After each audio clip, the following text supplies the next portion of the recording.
asking the question, was it worth it? Are you guys getting asked that question? Was it worth it? Oh, yeah.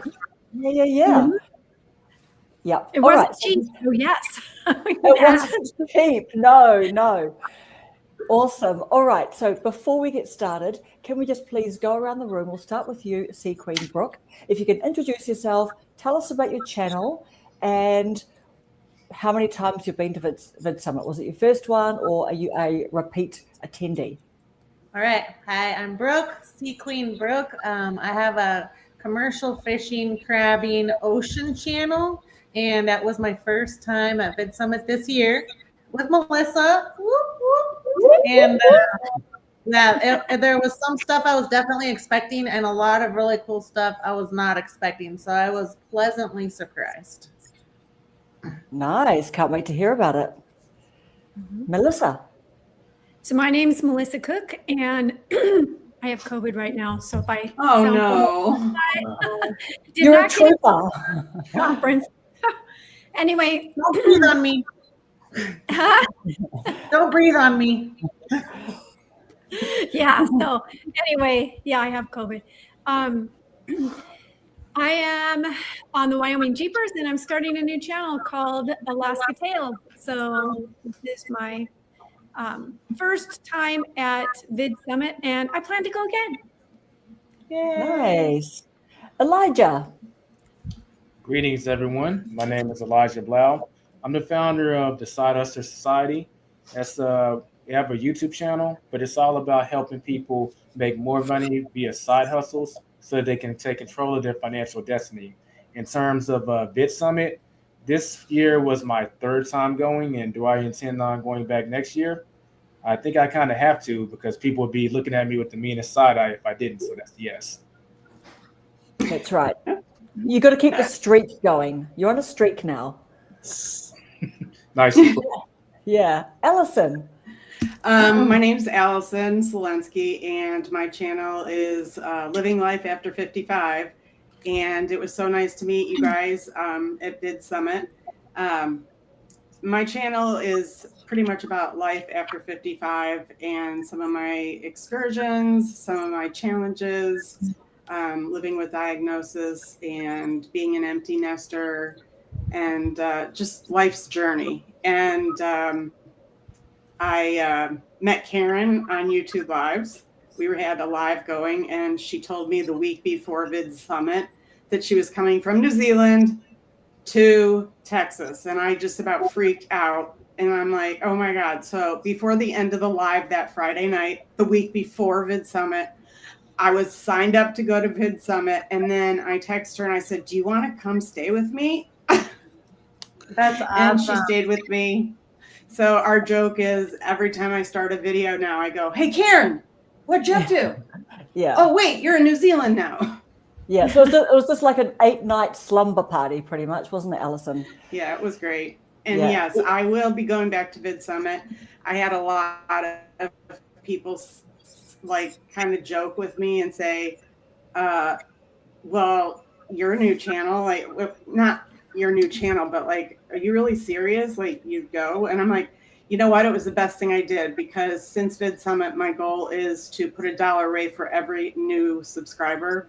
And I'm already up to $42 because Nice. I'm working it. I'm working the channel. I'm working the business, and I'm going to get there. Yeah. You're like RuPaul, girl. Yeah. Yeah. Girl. Yeah. People are like, oh, you must be really serious. Yeah. Totally. Yeah.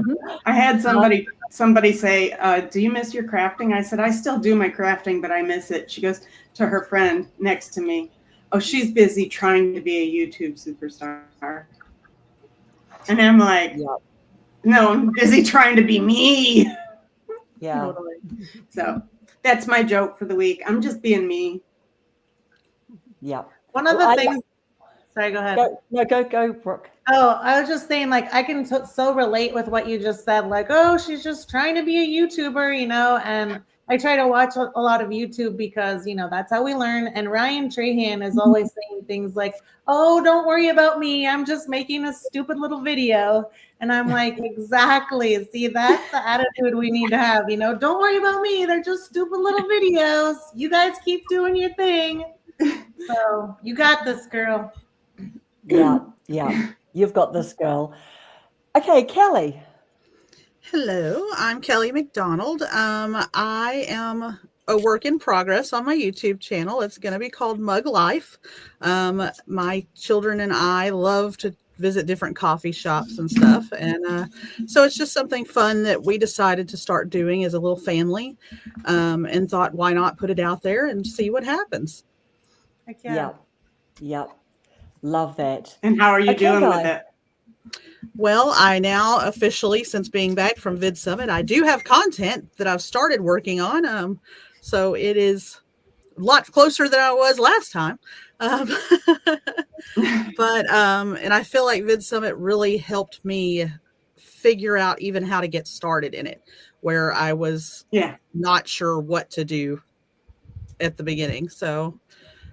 So it's going to be good, and the kids are excited to be a part of it. And I said, it's just something great for our kids, for my kids and I to do together, and why not share it with other people?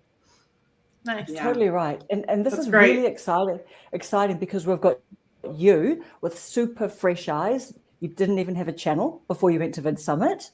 Totally. And then we've got people with, several and many thousand subscribers, like on our conversation today. So should be good, guys. Should be good. All right. Kelly, we did a really, sorry, Karen.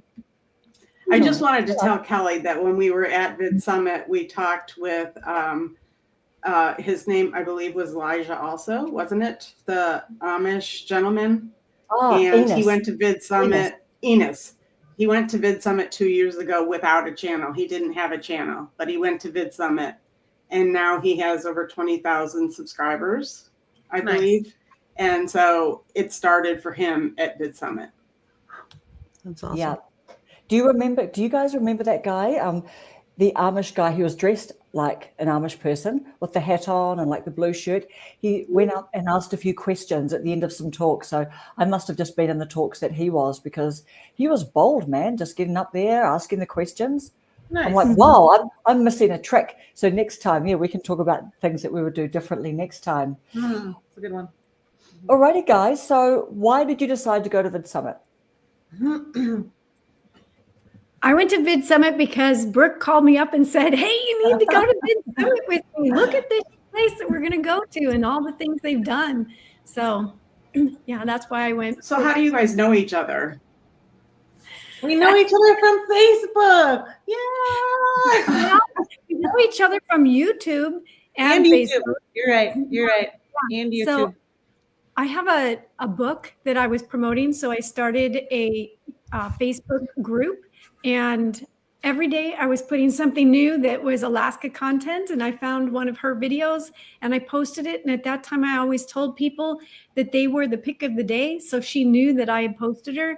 So she looked me up and we started liking each other's stuff. And before you know it, we were talking on the phone. And yeah, we talked on the phone for years. But then she called me up and said, Vidsummit, you have to come to Vidsummit. So yeah, I'm glad I went to Vidsummit. In fact, we have a video of her knocking on the door saying, I'm going to get to meet Melissa after all these years. Oh, I totally do. Yeah. So good. Yeah. That's why I went. And I'm really That's glad that the first time at Vidsummit. right. And we had the slumber party too. We did. Nice. We totally Stayed did. up We had till a great time. Yeah. We were like geeking out about all the things to learn on YouTube. We're like, oh my God, what chat is next? What are your notes? It's so much more fun when you have somebody to bounce it off of like that. Because I went to Vidsummit by myself, and this was such a different experience to have a friend there, that was really into, something that I was really into. I still, definitely gained things out of VidCon, but I feel like it just heightens it so much more when you're experiencing something with someone that you can like literally talk about stuff with afterwards, and you're discussing it and at depth, before bed, in the morning, at breaks, like all the time. So that just was really the best. What was VidCon like? Is it this year that you went? Yeah, I went in June. It was in Los Angeles, and that was my first. So backing up, you had asked, why did you go? I think so. C Queen is a new channel. I had a different channel. I still have a different channel, but as Daryl Eves says, get one channel right first, and then you can, have 5 or 10 more if you want to. So I decided that this was the year for my new channel. I was going all in. So I actually bought my VidCon and VidSummit tickets like last December, because I'm like, if I don't do it now, I'm not sure I'm going to do it. So I'm doing it right now. And I did it. And I've been trying to go, one step forward, 2 steps back, 2 steps forward, 1 step back. But VidCon was cool. I liked VidSummit a lot more because there wasn't the fans. It was more creator focused. And, I thought that there was a lot of value to be gained for sure. There were so many good talks and good conferences that you could choose from, but I personally feel like I got more out of VidSummit. Yeah, Not that's interesting. Because of Melissa either. Yeah. So what is the whole kind of fan event like about VidCon? So like, what does that mean? Like fans and creators are going to listen to talks? Is that what VidCon's for example, about? there was a food court like down below, and so there's all these kids there, which I actually thought was really cool, like especially to like get the audience involved with the YouTubers, so I feel like it was a lot about that also. So there's this gal, she does like murder mystery makeup Monday. Her name's Bailey Sane. She was like the first YouTuber I ever really started liking and watching religiously, and she was gonna be there like meeting fans, like so you could go and like have a couple minutes with her. And I really like had to think about whether I was going to go or not. And I'm like, no, I don't need to go stand in line to see her. But if I ran into her, I'd tell her how cool I thought she was. So there was a lot of that going on. So like YouTubers and people would have their own stores. There was like lines around the like bottom basement level of children waiting to meet their favorite creators. So I thought, gosh. Cool. Like, oh my God, what if that line of kids was for me? Do you know what? And you did not want to be seen trampling kids to get to your favorite creator. I know. Right? Okay. That's I've already done that before. I feel bad about the 6 o'clock news. Yeah. Just what do you call it? Yeah, vaulting over some kids. Oh, amazing. All right. Elijah, why did you go? Did you say this is your third summit? Third. Yeah. Why did you come back again this year? Part of the reason is, like I said in my introduction, I would honestly get the side eye if I didn't. I'm local to Texas. I live in the Dallas-Fort Worth area. I know. So it is around the corner for me. And I know a lot of YouTubers locally and nationally, and they would be looking at me like, so I found your channel through your VidSummit review, Elijah. Like, you're not going to be there. I guess I kind of got to go. Yeah, but you better be out of town if you're not going to be there. Really, right? Yeah. Otherwise, I'm going to not be in town. But I'm being a little facetious. Part of the reason I keep going back to VidSummit really is the networking opportunity, because when we think about it, it kind of ties into what C Queen was talking about. How she went to VidCon, she was the only person there, so it was a different experience versus VidSummit. Content creation can actually be kind of lonely if you're not careful, because there's not too many people you can talk to that understands exactly what you're going through, the problems that you're encountering, and how to solve those problems, and even just to talk about things. Not too many people. And VidSummit is a great conduit to get all these people into one place and just interact with them. And if you can take it a step further and even meet people local to where you're at, because chances are there are some people coming from where you're at too. You can meet them at VidSummit, then y'all go back to your local markets and hey, we all know each other now. Let's keep in touch. Yeah, totally. Yep. Love that. Yep. And Allison, sorry. I think that knowing people really was helpful. The first day of VidSummit, we thought that was a whole day. Both Brooke and I, when we came, we were disappointed when we saw it was just meetups. Yeah. And so we decided, well, we're going to go to the meetups anyway, but we were hoping for instruction. We wanted to know how to do things. And so we saw that was day 2 and 3. But on day 1, which just had the beginning party, had all those meetups beforehand. So we hit every one that we could. I mean, that's how we met you, Karen. We went to a meetup, and it was interesting because on day 2, we looked around the room. We knew people, we knew their stories, how their channel got started, some of the problems they were having with it, what their content was. And then on day 3, when we finished and then we went to the after party, it was like we had friends. We knew everybody. We kept bumping into each other, seeing each other, and it's like, oh, I know you. Oh, wait, we sat next to each other. Right. Even on the escalator, like, oh, hi, how's it going? If we had not had that networking day at the beginning, I don't know that it would have been as valuable. But if I were to do it again, now that I look back, I'd think about it, for expense, whether or not I wanted to spend all that time in the networking day.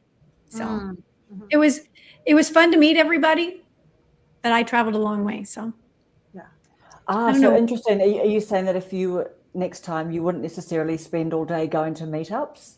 I'm not sure if I would, but I definitely made it feel good throughout the event. Yeah. What would you do with your time instead on that day? Like, would you just do your work, like your YouTube work, if you weren't going to go to meetups? Job. I have a full-time job, so it's taking time off to come. Maybe by next year I won't have a full-time job. Yeah. Or a different I mean, I met you, Karen, there, and Brooke and I, we talked about it. We did feel like it was worth it. But Brooke, would you do it again?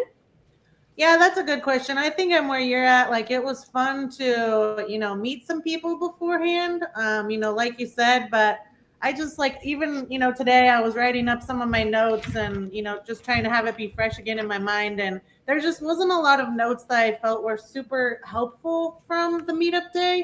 It was just more of the few friends that, you met along the way. And like Melissa says, is that worth flying a day earlier, taking a day off, paying the extra night at the hotel? So that was definitely a surprise that it was a meetup day only. I was a little disappointed actually about that. Because VidCon was 3 days and this one was only 2 days. Okay, guys, and I was clueless about what was going to happen to me. Seriously, because I didn't even have a week to even understand what this VidSummit was, because Karen just told me about it. And I'm like, yeah, I'm like a lemming. Let me go jump off the bridge. And she came, and we're going on Monday for a sign-in. And I'm like, okay, what are we going to listen to? And she goes, well, this is just like a, sign up and check in. And I'm like, okay. But we ended up, I don't know what we did. We met up with people, but it seems like we were so busy. And she was coming from New Zealand, so she wanted to use every minute to just network or meet people. And both of us are, just sit down and chat with people, whether it was about business or just life. Day one was registration too, remember? It was get your lanyard, get your swag bag, just orient yourself to whatever. So yeah, I guess it was just registration day, wasn't it? There was nothing promised about sessions or anything, was there? Well, I think part of the problem was they didn't really tell you. Well, for me, I didn't find anything that said what the schedule was going to be. I was going purely by what Brooke said to be coming, because if it was based on what they promoted to me, I wouldn't have known for sure what to expect, which is why I showed up not knowing what to expect. And yes, they had the events, Wuha or whatever it was, where you could see the events, but not that far ahead. Yeah, very, very little time ahead. And then it said Vidsummit, the 7th to the 9th. So in my head, I'm like 7, 8, 9. Me too. 7, 8, 9, 7, 8, 9. And then you get there on the 6th to make sure that you're there for the 7th. And then they're like, oh, by the way, there's these meetups with, who knows who's organizing the meetup? Who is this person? Right. Do they have 5 million subscribers? Do they have 500 subscribers? Do they know what the hell they're talking about? You know what I mean? So, if it's the blind leading the blind, just tell me that. I just want to know. Right. And sometimes it really was the blind leading the blind, where, one of the people that we sat in with, he didn't even have 100 subscribers, but he started one. But then I went to another one that was by an author, and I'm an author, so I recognized her from YouTube. And she has a lot of followers and a lot of good content. So she set up a meetup. You just don't know. It really, the first day, and I don't know if this is how it's going to be next year, but the first day was a party that started at 7. Yes. At night. Totally. Elijah, I mean, maybe you could speak to this because you're the one that's been around the block a couple of times. So have you seen improvement, or have you seen changes in how they've grown Vidsummit? First, I actually want to chime in on what Melissa and C Queen said about maybe next year, depending on the circumstance, maybe skipping that first day. I get the impression that like maybe you actually would fly in like the second day, and then you said something interesting. You said I don't know if it would be worth it. So I would ask for next year, what would you need to do for it to be worth it to attend that first day? And the reason I ask you this question is to get the most out of Vidsummit, it's a balance between attending the seminars and actually networking. So you calculate the cost of the Vidsummit ticket, which is, I'll say $1,000. Maybe it's going to go $1,000, or maybe you'll buy it at a discount if you buy it ahead. If you buy it ahead of time, you'll get it cheaper. But there's a cost. So let's say if your channel has grown to where you hit 1,000 subscribers, maybe you've gotten monetized. That'd be awesome, right? Well, now when I'm talking to people, what if I have the intent to do some networking and maybe set up an affiliate program with someone, or potentially get a sponsor, and that sponsor is going to pay me like $500, maybe $1,000 for like one to do a series of videos. All of a sudden, if I met them on that first day, the Vidsummit ticket kind of paid for itself, and I made a new connection and potential recurring stream of income. So that's the way you can actually look at the first day, because it's nothing but pure networking. There's no seminars, and they've always had that structure. But I think it's set up like that on purpose, so you can really just focus on the networking that first day. Now, if you're like me, you'll be networking the whole time, but at the very least on that first day, you can really make some connections, maybe set up some relationships that could have a monetizable component to it. That way you'll make that first day just a little more worth it. Allison, to answer your question, I haven't really seen a change in the structure of Vidsummit. It's always had that structure, but I've seen some improvements in the registration day as a whole. My first Vidsummit, there was a line, and it almost wrapped around the building. And it's in Texas, and we have triple numbers in terms of temperatures. So you can see she's getting the sweat just hearing me say that. I remember. It was hot. Yeah. So that was an interesting experience. Year 2 comes along, and they massively improved on it. There was a line, but I arrived at a time where it was barely a line anymore. But it went much faster. And fast forward to this year, there was no line at all. In fact, they did something interesting. It really was 4 days. Yeah. You're actually a local like me, you can actually come and pick up your badge on that Monday. So that means that you potentially got rid of all the locals and their address so that you can focus on everyone coming out of town on Tuesday. And that's why there really wasn't a line this year. So it's made massive improvements in that regard. Wow. And I was a first timer and went by myself, and I'm sort of local. I'm in Waco, so it's about an hour and a half drive. Do what? Local-ish kind of. Yeah, local-ish. Yeah. It's within the neighborhood in Texas. It really kind of is, yes. Yeah. So I actually went down on the 6th, and because I knew I could get my packet that day. And again, like y'all said, I thought that there would be things on the 7th. Mm-hmm. And so I could have come down on the 7th. And I didn't do anything on the 7th because I was by myself. And the idea of going to these meetups alone, I had no clue what I was getting into. Mm-hmm. So this is actually good information for me. My kind of girl. Well, it was good information for me for listening to what y'all experienced. So I'm aware next year of what is to come. Do you think you would bring your family or some of your family or a family member? Because you said they're part of your videos that now. my children would go nuts over the YouTube people that were there, so it may not be a great idea. Yeah. Because especially my 11-year-old, I'm sorry, she's 12 now. She turned 12 last week. She was going nuts over the lineup. Her and my son went through the lineup and picked out everyone they knew and decided that I had to become best friends with all of them. So, so I'm not sure. We'll have to see how that goes next year. Cute. Yeah. Okay, all right, guys. While we're on the topic of networking, what did you actually do to network? Like, if we were like watching you networking, what would we see you doing and saying? Me and Melissa have a good one, actually. We were there on the first night. Correct me if I'm wrong, Melissa. I think this is what it was. So it was harder for me, I think, than it was for her to network. And so I said, all right, you pick the people that we're going to go network with. There's all these people at the reception. I'm like, all right, you pick them out. Let's go talk to them. And so she does. And then she's like, all right, you pick out the next one. And I'm like, how do you know? How do you know? I'm like, let's let fate decide. Let's walk through the crowd and count to 20. And whenever we get to 20, we stop and say hello. Right. Well, and we kind of did that on the last one too, when they kept telling us throughout the conference, say hello to somebody you don't know.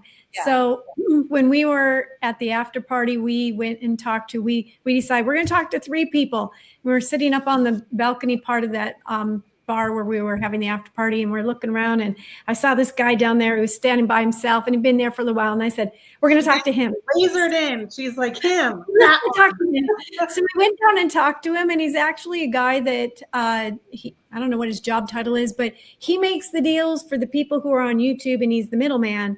So matches up deals with, and he typically goes with people who have 1 million. I thought it was 100,000. Yeah, something a lot. So I was able to help him hook up with my brother-in-law, who wasn't even there, but my brother-in-law is a YouTuber, and he makes a lot of money on YouTube. So I connected them. So yeah, and then I met somebody else who does the what was it? They set up Shopify stores, and they also work with Printful so that they. Has anyone been asked to VidCom as well? I hope this hasn't been asked. Yeah. Okay. All right. So anyway, this guy hooks up the Shopify and the Printful stuff. And so I got his name in number 2 because I introduced myself. I forced myself past the number 3, Brooke. I don't know if you know that. But I introduced myself. Doing that woohoo dance on the floor. I was out there doing hands. You were laser focused, girl. See, that's why I like to go with her. She just inspires me to be better. You are your reference group. That's okay. I loved going with Brooke. She taught me how to do the dance. Yeah. I taught her how to twerk. She did.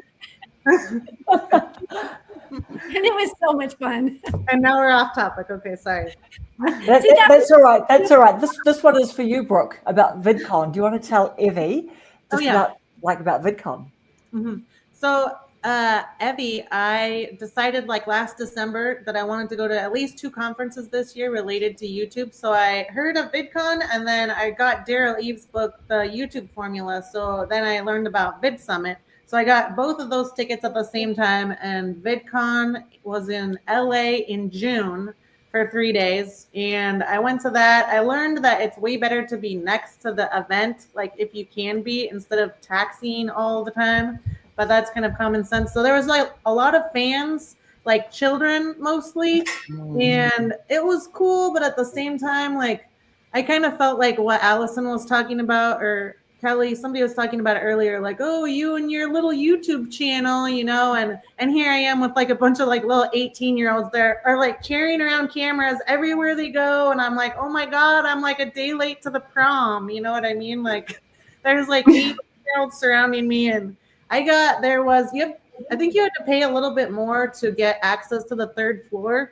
And so I was going all in, and I'm like, all right, I'm freaking getting access to that 3rd floor. And that was cool, I think, because there were definitely some talks on the 3rd floor that the entry level people were not at. So I kind of felt like I was more of an adult, you know? I'm like, I don't have 500 subscribers, but I want to be with kids my own age. Now I have to ask, did the main people, the big names, did they also do talks, or were they just there for like the signings and the meet and greets? Yeah, that was a good question. I know that there was one gal who made, I'm sure there was a bunch of people that made a bunch of money, but there was this one gal in particular. She had like a purple rabbit or a purple dog or something. And she was one of the ones where there was just kids like lined up around the whole thing.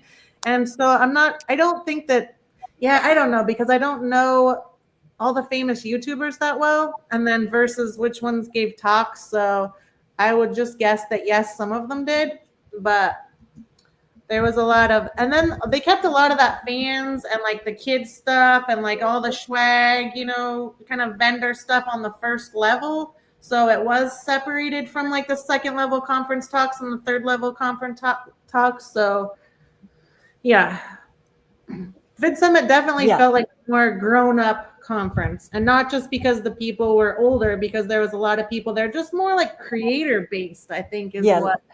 Yeah. Less Disney cruise. Exactly. Yeah. And I went in as a new person, really not knowing much about Vidsummit at all. Went in thinking I was coming into that younger crowd of people. And I just thought to myself, I'm going to be this old lady walking around in here. Obviously, I was not. So I was very pleasantly surprised. But I went in thinking I was going to be the old woman in a crowd of 20 somethings. Mm-hmm.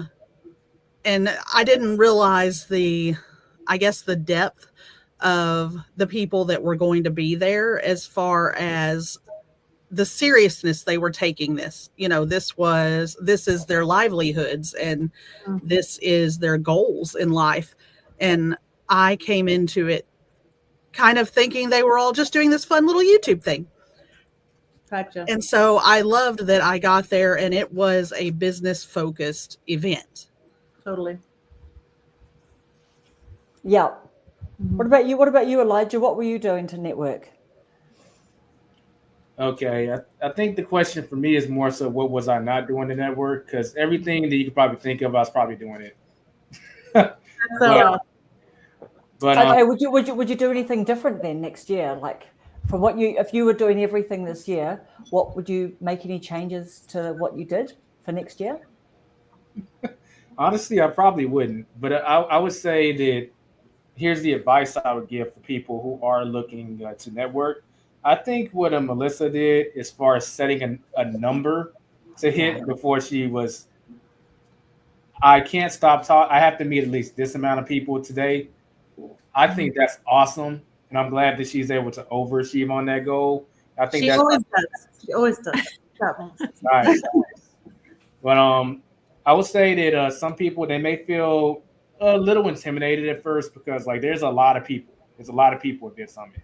It's always a lot of people, and I know, Melissa, you said you saw that one guy was kind of hanging out by himself for a little while, but I think we can all agree he's the anomaly. Most of the time, you don't see anyone hanging out by themselves. Or they may sit down briefly just to do something on their phone, and then 5 minutes later, they're back into the action. So if you're looking for someone by themselves to approach, you might be looking for a good while. So you got to know how to talk to a group of people. And I would say, just remember this. This is what's known as a warm market in sales, but we all have something in common at Vidsummit. We're content creators, or we're content creator curious. So if you're wondering exactly, okay, how do I talk to a group of people, or how do I talk to someone, you can literally just walk up to them like, this is quite the summit, isn't it? Oh, yeah, it is. Is this your first time here? Oh, it's my second or third time. Like, oh, it's my second or third time. Well, what's your name? Oh, I'm such and such. I'm Elijah. Nice to meet you. Boom, you're in a conversation. And you could repeat that literally with every single person you meet, because at the very least, they are there because they're related to content creation in some form or fashion. Yeah. And the best part is, if you don't know anybody, like if you don't know like big names or anything, like I knew one person that, of course, who doesn't know because of her pink hair, Hope Scope. but didn't know her. I did, but I wouldn't. I had to keep asking Karen, "What's her name again?" You know, pink hair. What's her name? I just knew her, but I wouldn't pick anybody out of a crowd that had. I couldn't tell you who Mr. Beast was if he was there. Okay, so the point is that I could just sit down and talk and probably embarrass myself because these people were just walking around like you and me. Everybody was walking around. And these young kids that had, that were on stage talking to some of the seminars that I was, listening to, I was like, holy cow, how old are you? I mean, you were born like after I, I could be your grandma. Yeah. And you're exactly right too, Elijah, that this is a warm crowd. Like everyone is there to network. Yeah. Like that was being communicated to us, even with the what was the, I want to say googly, what was that little app called? The gossip, the gossip one. Where she tries to connect you up with people. Oh, The yeah. WhatsApp one. There was a WhatsApp Goblin. one. Gossip, Goblin. Gobby Gossip or something like that, right? So there was that. So yeah, that one and the Hoover. I kept on calling it Wover. Why would you pronounce it? I don't know how it's Hoover? pronounced. I've heard both pronunciations. Exactly, that one. And so yeah, that was being communicated to us just to like get into it. I mean, people were who's around in Dallas, who's around this weekend, and they were pushing right till the weekend after as well. Who's still around, weren't they? Did you guys see that? Yeah. Those sorts of things popping up. Who's still around? Like that's phenomenal. Yeah. But the fact of the matter is, everyone is there to meet people. So it's really like the safest crowd, that you could just be walking up to and meeting people. Yeah. Yeah. Kelly is looking for Melissa's channel. Yay. My channel is Wyoming Jeepers. My new channel is called Alaska Tales, and there's one video on there, but it's 3 years old. Yeah, guys, feel free to put your channel names in, guys. Put your channel names in the chat for people. I do have a cheat code for people that this is probably the biggest cheat code that you can use in any kind of conference. There you go. But on Facebook or LinkedIn or X or Twitter, like just tag whatever the conference or summit is and just ask like, hey, who's going to Vidsummit? My name is such and such and I'll be there. And just that's a great idea. And when y'all see who comments, add them, connect with them. Yeah. And then the day of Vidsummit, like, hey, do you want to meet RIL? I'll be in the front. And you'll be surprised how many people say, yeah. So then you go there and then like you already have a Vidsummit crew of 5 to 10 people. Like, oh, it's nice to meet you in person. Well, I'm not alone anymore. Yeah. And that's how I met Karen. Was on the Hoover or Wova or whatever you call it app. Yeah. Her and I don't even know how we really got talking, but we did. Maybe we said who's over 40. Was it like anyone probably here something like that? Yes, because I was very excited to see someone else. Yeah. Literally, we just kept on trying to connect. And Elijah, I met Greg by just walking up to him while we were waiting for the fashion show to get going. I just kept on seeing him around and seeing him chatting to people. So I just like ran up to her. I just go, hi. It was like last night, kind of, like, what are you running on? Fumes at that point, right? What about the whole food thing? Actually, I want to go back quickly. Like, you had another awesome tip too, Elijah, about you were wearing, interesting clothes, like things that people would notice. So that's a great tip. I wore hats. Yeah, you wore hats, Kelly. Yeah. I wore hats every day. Like, I design hats, so I wore fun hats. Yeah. I had a cane. I had Melissa. My secret weapon. Melissa. I just want to say, like, on that vein of networking, I felt like I could have really improved for VidCon, but you don't know what you don't know. And I guess I kind of underestimated the meetups and like who you can meet and where. So there was a meetup like at our hotel, which was the Hyatt, which was, it was like a 5 to 7 minute cab ride away. And it just didn't seem like there was a ton of people that were at the summit that were there. And I saw this meetup, or me and Melissa saw there was a meetup for breakfast one morning at like 7 or 8 o'clock. And I'm like, oh, I don't think I'm going to go. But then I couldn't sleep. So I went, and there was like 3 people there. And I'm like, I just so underestimated it. I'm like, oh, there's 3 people here. So let's just see who they are. I feel like I'm in like a super niche, commercial fishing. Like, I think I'm the only commercial fisherman here. Like, nobody the heck knows what I do or how I do. And I'm just feeling like really, like, people just couldn't relate with me or my content. And like, maybe I was just kind of alone in that, which I was okay with. That was fine. But then when I sat down for like 3 people, there was like an editor for commercial fishing for like 2 huge guys on the East Coast. Hello. Is that like a god wink or what? I was like, how are you here right now? And now I'm working with him, and he's my editor, and he's helping me. Wow, that's great. And that was at like 8 o'clock with 3 people there at the Hyatt. So you just like never know who you're gonna meet is basically what it comes down to. So I definitely want you to write up what your strategies are too, Elijah, because I want some of your strategies too. Okay. Seriously. But you know what though? But that's what you get for showing up. Exactly. That is what you get. What do they say? Luck favors the somebody. Yeah. I don't know, the motivated people that show up. Luck favors the consistent or something like that. Something like that, right? Yeah. Stack the odds in your favor and show the frick up. Just get out of bed. Hey, get out of bed. You look at the crowd and you go, oh, okay, this isn't quantity. I don't know who these people are. I'm getting the vibe that no one understands. I'm so hyper niche here that people are looking at me. At the very least, I could meet some, or at the worst, I could meet some mean people and leave. I'll just say hello. Yeah. Hey, we didn't meet any mean people. Not one. I think the saying is, luck is where opportunity meets consistency. I think that's the saying. That's it. Yeah. I tried to get into the chat, and while I was trying to get in the chat, it booted me out. So I'm sorry. Yeah. Oh, golly. They've asked me questions. I can't answer them, but I see somebody else answered Wyoming Jeepers for me. I also have Alaska Tales, which is just starting. The first Alaska Tale will come out the first part of December. And and Brooke was holding up my book, which is where it all started.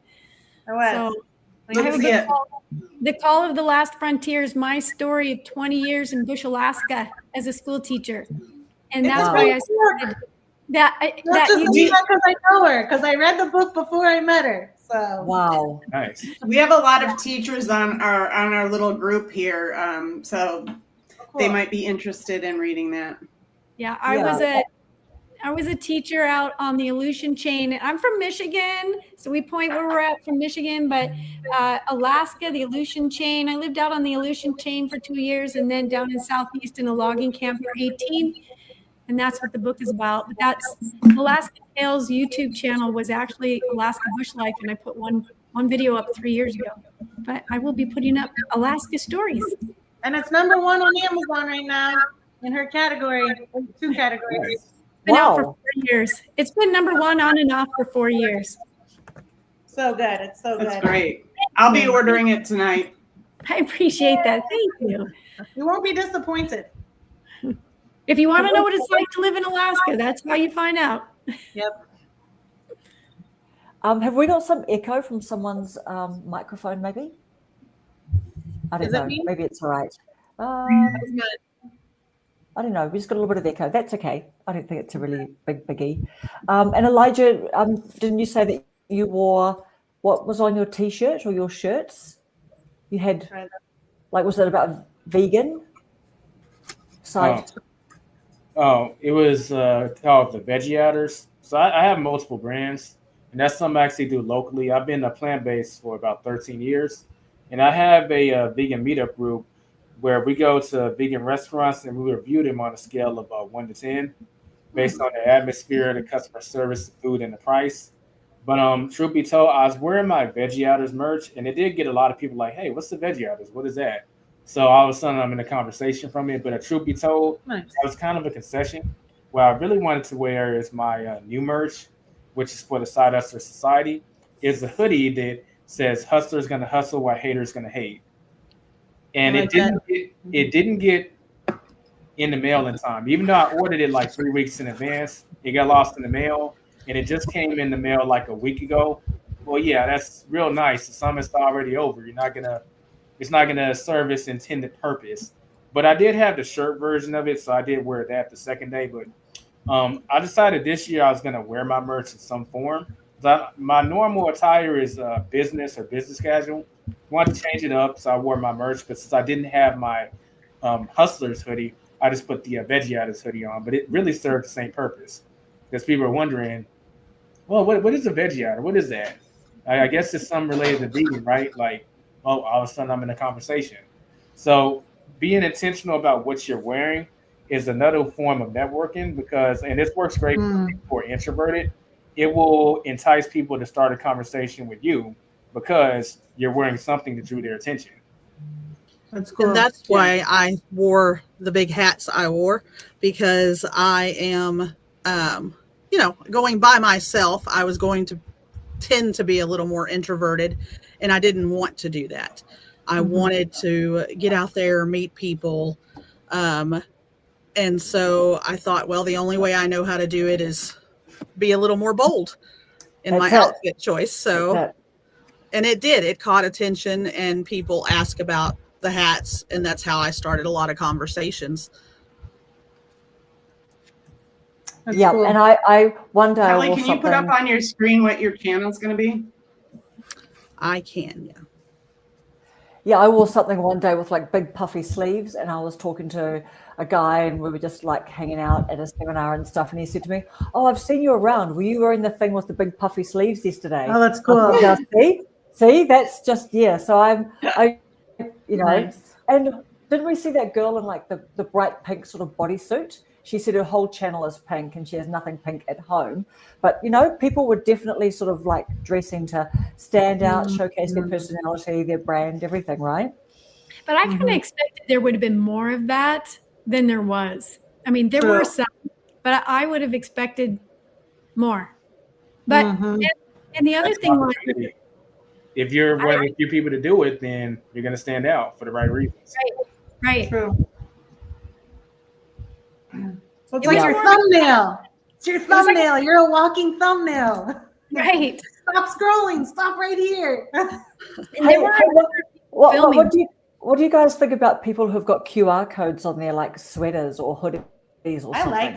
I like it. I'm like, oh, I should have done that.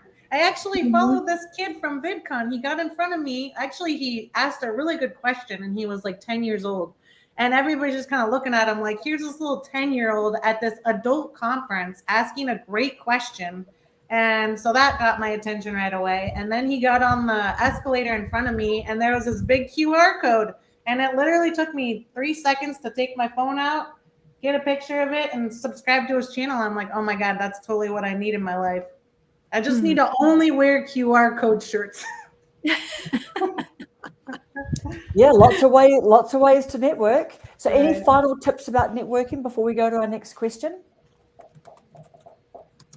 I think don't be afraid to put your hand out and say, hi, my name is, and, introduce yourself. Or, Brooke, when we butted into different groups, we would look for a group and say, okay, we're going to go over there. And Brooke would say, hey, do you mind if we join you? And then we hated to interrupt their conversation, but if you want to get to know people, you're going to have to do that. You cannot come. Yeah, if you want a rose, you got to do it. Totally. Good point. And you pay to help everyone come. That last night that we were there, I went up to this guy, trying to network. Melissa was networking, so I'm like, I got to be networking too.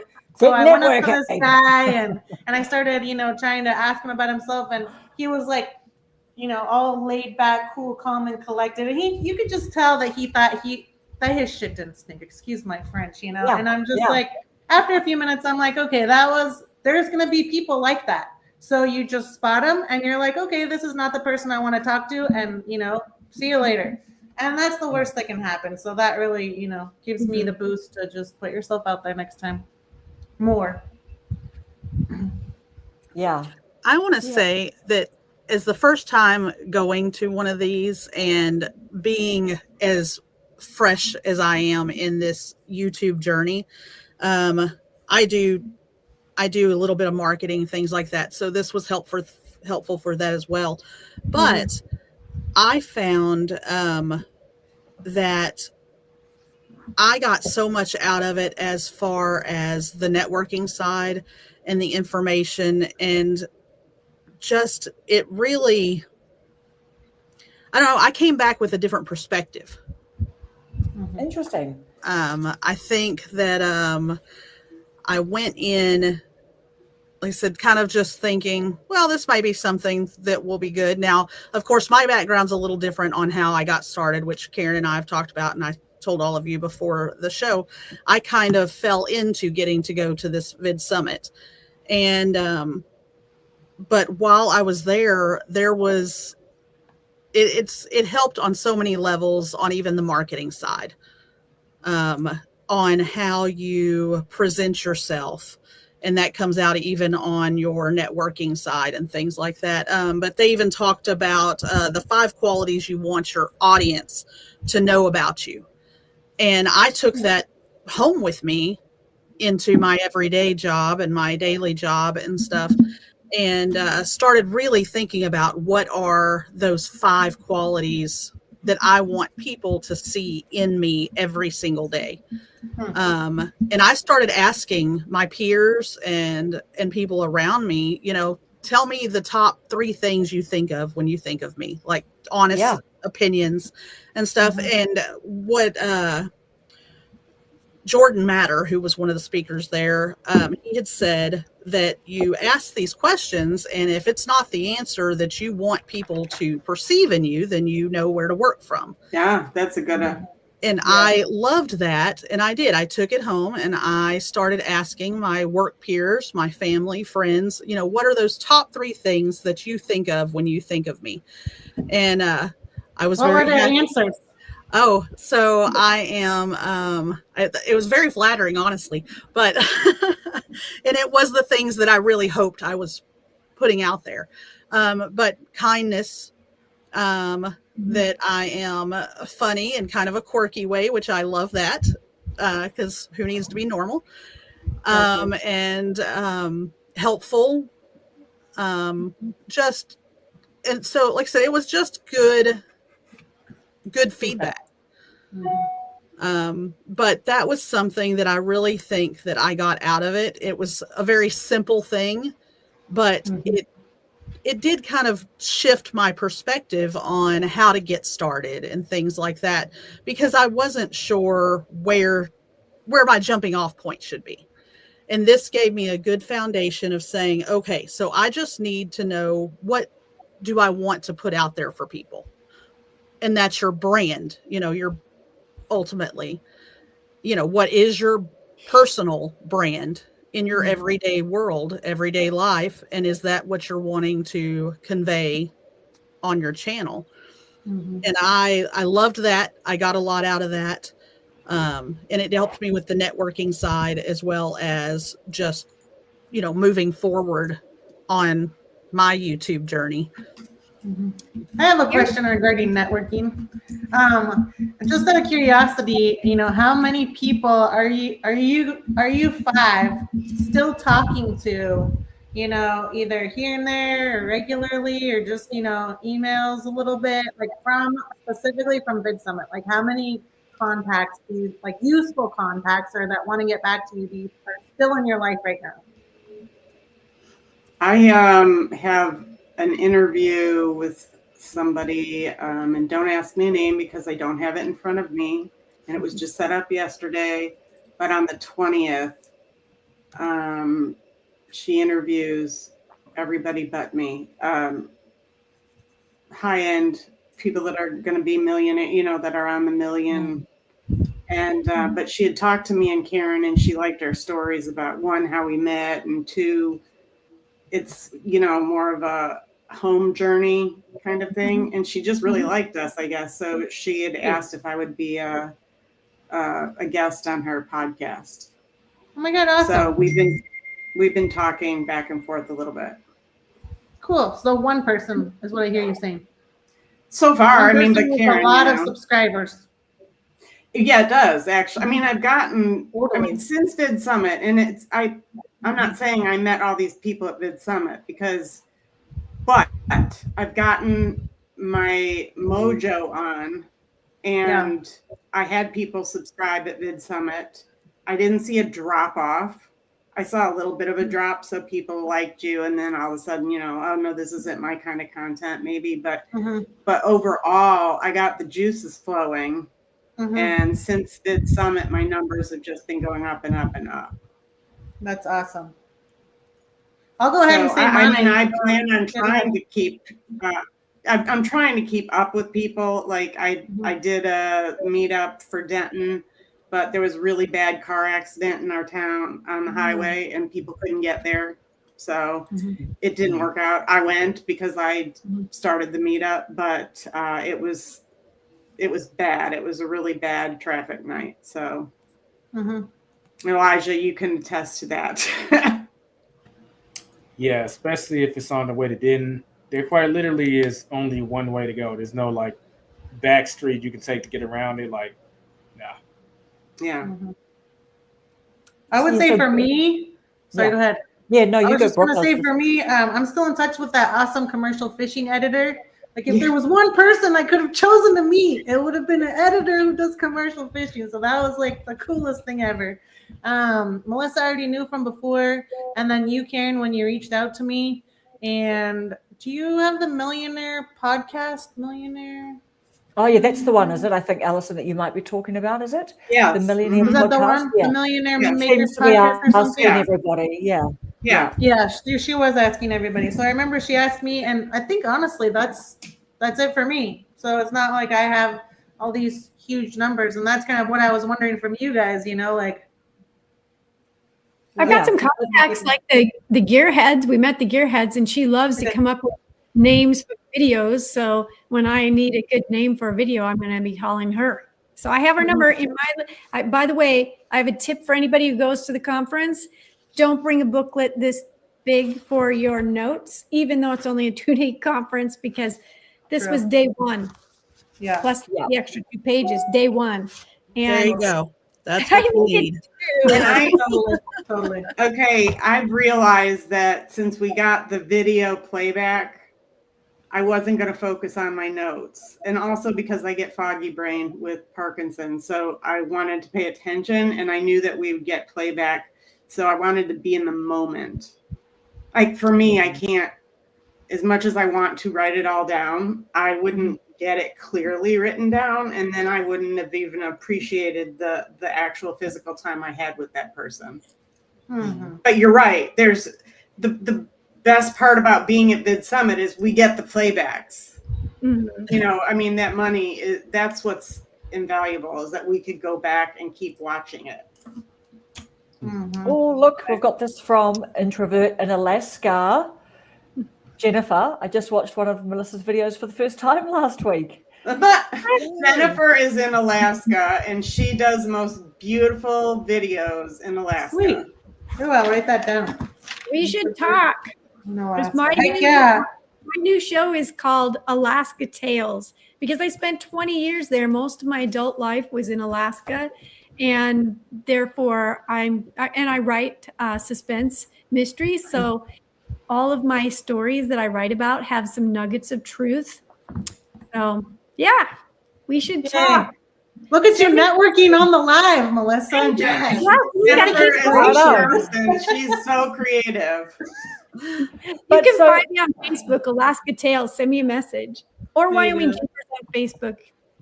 Cool. Yeah. And so, look, for me, so I got like lots of physical business cards. I got lots of contacts just straight into my phone. And so I'm going to be following up with all of those people. I have had, like, even just for inviting you guys on, I probably reached out to 2 or 3 times the number, just kind of randomly thinking, oh my God, okay, Miles, the driving guy. But if people aren't looking at their emails, or maybe if it's a business email that they're not normally used to looking at, I think it was just a bit missed. But I'm gonna, one of the things I really learned from Maha Abu, I picked up that free book. Me too. Isn't it great? I love that book. Yeah, I loved people saying just how she just said, you be the one to reach out, you connect with people, you make the offers. You know what I mean? Like, don't just sit around and think that anything's going to drop in your lap. Just go out there and get it. Yeah. And Elijah, wasn't it on one of your panel who said, was it Greg who said Tom bill you? That he just asked Tom, like, will you come on my podcast? And Tom said yes. I mean, how many subs does Tom have? Like, I don't know, he's up in hundreds of thousands or something. I don't know. But do you know what I mean? Like, just reach, you be the person to make it happen. Yeah. I did have a question for C Queen. So were you talking about this Vidsummit, or are you talking about Vidsummit in general in terms of like people you're still connected with?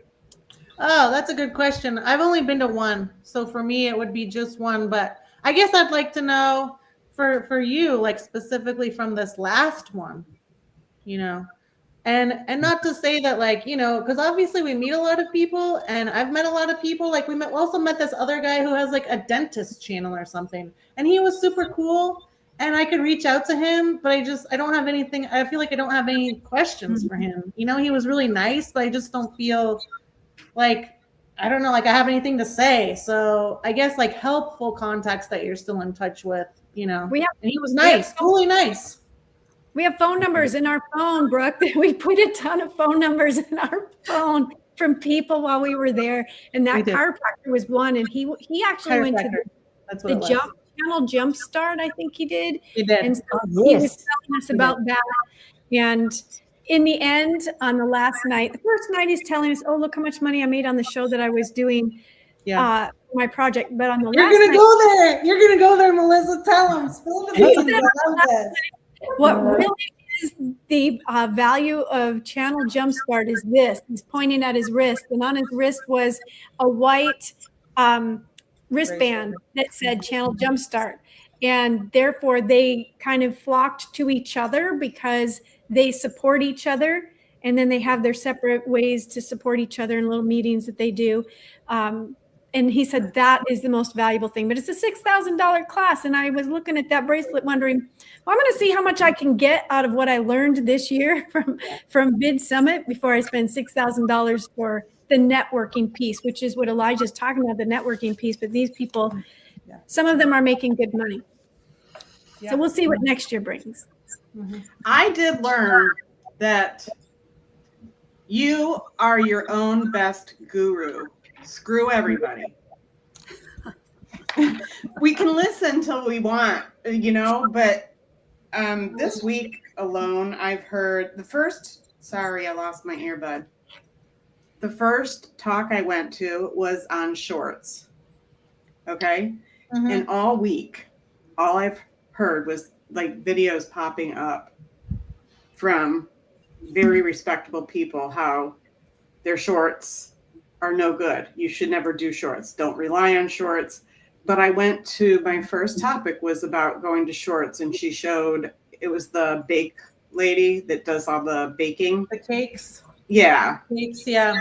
Mm-hmm. And but what's really funny is then I was, catching up on some of the videos last night, and who was it? Lewis. He said long form cooking into short form. He took his long form into short form gadgets, or she did. Sorry, it might have been a she. But she was doing long form cooking, and she took her platform to short form gadgets, kitchen gadgets, reviewing kitchen gadgets, and blew up her channel. So you're your own guru. I mean, you got to follow your path. Yeah. And that's what I learned out of all of this. I loved what I've heard from all these different people. And I just have to focus that when I hear a video that's saying, don't do this, but I heard somebody how great they did with it, I just have to recalculate my mind and say, they are doing good with theirs. It doesn't mean that it's only right. Yes, and Elijah, what were you going to talk to just the contacts that you've made from now you've been to 3 Vid Summits, and just how many of those connections and what that's meant for you in your channel and you personally? Well, I remember she wanted to know particularly this year. So this year it's probably been about 18 people, but it takes intentionality. Wow. And I like to tell people, when it comes to keeping in touch, think in a more, not in a linear fashion, not like, how can this person help me? Or not even, how can I help this person? Think of that, ask that same question, but apply it in a broad way. So like, if you really need, like, you need to sell more products and you're looking like, okay, are they going to buy my product? I'm going to buy something from them. Yes, that's one way y'all could keep in touch. But one way that it's very easy for all of us to do is simply just follow them on their YouTube channel or their social media, and just make a note maybe once or twice a week to check out their content for 5, maybe 10 minutes and just drop a comment. That's engagement. That's engagement, and it goes a long way towards helping them out. And you'll start to see that more people will start to return the favor. And some I love that. develop even further than that if they have your contact information. Case in point, me It's so obvious too when you say it, and I'm just like, how have I not done that already? Yeah, I agree with you, Great point. Brooke. I agree with you. Yeah. Yeah, because some of my good friends, we didn't necessarily know we had so much in common. But if I would have kind of dismissed them before that relationship had time to bake, so to speak, we both wouldn't have realized that. So yeah, I just engaged with their content, and they start to return the favor. Then it happens to come out that, oh yeah, by the way, I like doing this. Oh, I like doing that too. I'm a huge anime fan, or I like video games, or hey, I'm local to the Dallas-Fort Worth area too, or like, you see you have XYZ in common, and then y'all start to become friends. But it kind of built up to that. Some people you'll just hit it off like right away, like y'all just instantly click. But some people it's more of a slower click because y'all didn't know y'all had something in common. So just at the very least, engage with their content, and pretty soon they'll reciprocate. If they don't reciprocate, I personally will start engaging less, and to the point to where I'm not going to engage at all, because I do want some reciprocation. But Absolutely. if you're engaged with their content, they'll see what you're doing. Like, okay, this person wants to form a relationship with me. Well, let me engage back at the level that they're doing. And if you want to take it further, just start to gradually take it further. See, this is what I was talking about, Elijah. Like, sketch it out. Like, this could be your ebook. I will buy it. Well, I already have a book, but maybe I'll include it in my next book. Maybe a whole section on networking. Nice. No, So far, like, yeah. One of the things that Brooke and I talked about while we were at the conference quite a bit is finding your peeps. Finding the people that you can rely on, because as you are a creator, you're sitting in a room by yourself most of the time, unless you're on a big show that has a crew and everything. If you're just a creator like me, you're alone a lot. I'm also an author. Yep. I'm alone a lot. And so, and she is too, in her camper off the coast, looking out at the ocean, but still alone, trying to, edit her videos. And it's a lonely world for content creators, whether you're author or YouTuber. And so I have an author buddy, and now I have the Sea Queen. She's in the YouTube world. My author buddy's in both YouTube and writing. And so, I'm trying to build my peeps around me so that they may not be across the street. We can't go for coffee whenever, but we can meet up at a conference, and we can sure be there by phone and text. And I know Brooke and I have had that for a long time, but it's a lonely world. And, I work for the University of Wyoming, and one of the things I do is teach community ed. And I can tell you that loneliness is the number one complaint here in my area of Wyoming. And it was when I lived in Alaska for 20 years. And it is in the author world when I talk to authors. And then I get into the YouTube world and I start talking to other YouTubers besides myself. And I find Brooke, I counting you. As Call lonely me as out, you girl. are. So All when the you, lonely people, where do they all come from? right. And so, coming to something like Vidsummit just fills your cup, and then hopefully when you walk away, you have a peep or two to add to your, throw them in your boat with you. Yeah. I asked Brooke, "You want to be in my boat?" Do you remember what you said? Yeah, put me in your boat. You did not at first. You said, "I'll be in a boat over here." But by the time we were done, you said, "Okay, I'll be in your boat. I'll be in your boat." One of the things about that, just really quickly, I feel like I'm actually talking too much. So really quickly. No, you're not. You're not talking Really? too much. No, Okay, you're not. cool. Thank you. You're not. You're not. So I try to watch a lot of Mr. Beast things. For those of you who don't know, he's the #1 guy on YouTube right now with over like 450 million subscribers. And like the second person is like way, way below him as far as subscribers go and, a success on YouTube. But I try to watch a lot of interviews with him and just, he's tried everything, like thousands of different ways to be successful on YouTube. And he's always talking about how hard it was and, all the things that he learned. And one of the things like above all else, like kind of stands out for me. And that was, he said, I can't remember whether he said we were 4 or I had 4 friends, but in any way, he either had 3 or 4 friends. And he said, I felt like that relationship just really propelled me forward so much more. So if you're alone, then you're trying to figure out thumbnails by yourself. You're trying to figure out click-through rate by yourself. You're trying to figure out 1,000 things by yourself. Whereas if you have 4 friends or 3 friends, or at least one other friend, then you can talk about it and you can strategize. Well, what did you learn today? What did you learn today? What did you learn today? So he's like, instead of me just trying to learn by myself, I was learning, and then I'd share what I learned with my 3 or 4 other friends, and then they'd learn with me what they learned with me. So I feel like I was learning like 3 or 4 times faster than everybody else just by my reference group. So I feel like, like I'm finally getting there. I didn't know how to get there before. I didn't know how to get these YouTubers in my life, and I feel like I finally found some. Yay! Yeah, I mean, Yeah. everyone is like, it is lonely. Being a YouTuber is really lonely, and I think there's something about, even though we just know because we're adults and we just intellectually understand that everyone else making channels is just like us. They're living somewhere in a suburb or living wherever, but to be in an environment, just all of that energy, all of those people, like, sometimes it's hard to be what you can't see. As well, isn't it? Like, that's why you just have to make your own goals and everything and just drive forward. But, just the energy and just the fun of meeting so many, people at all different levels. Just, yeah. Even if you just had like a tiny, like I just had to say, like I've just got like a little tiny channel, but it just didn't matter. Like people who are successful will never put down people who are taking action, to be more successful, and to learn stuff. So yeah, just really good. So who shouldn't go? Who do you guys reckon shouldn't go to Vidsummit? If people are thinking about, should I go, shouldn't I go? Who would you not recommend it to? Well, I just want to tell Artfully that you should go. Yes, she could take the second bedroom. Susan can take the second because bedroom. we're all friends. Yeah, me, Alison, and Susan, we're all friends. We've got a lot of our friends through here. Yeah. Yes, you should go, Artfully, because Definitely.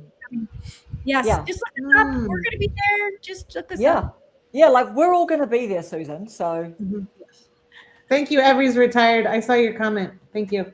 We'll go on Friday. And at Artfully, the hat thing was me telling myself I was going to jump out of my comfort zone. I literally had full on anxiety about going because for one, I was going by myself. I'm not necessarily introverted, but I'm crowds of people. It's just too people-y for me sometimes. So this was a big jump for me. I literally sat in my hotel room the night before. I had brought the hats because I feel like that's kind of like my little alter ego. You put the hat on. Now I'm, fun, quirky Kelly, as opposed to business casual Kelly most of the other days. Yeah. So this was kind of me telling myself, you're going to step out. You're going to Well, I'm telling you, out there on Kelly, you and Artfully, who is also known as Susan, will be soul sisters at this point. You're going to get to know each other because she's a teacher and she wears she's hats. a nurse. She's a nurse in a school. She wears hats. And just last year, she was going, I can't. Oh, you mute. You went muted. We missed that. Yes. Just last year, she was saying, I can't make a video with my face on it. And then all of a sudden she did it. And it's like, she is awesome. Susan is awesome. And I just see so much of you in your beginning stages of what she was. You keep spelling it wrong. I get it spelled wrong all the time. I'll answer to any Kelly. There you go.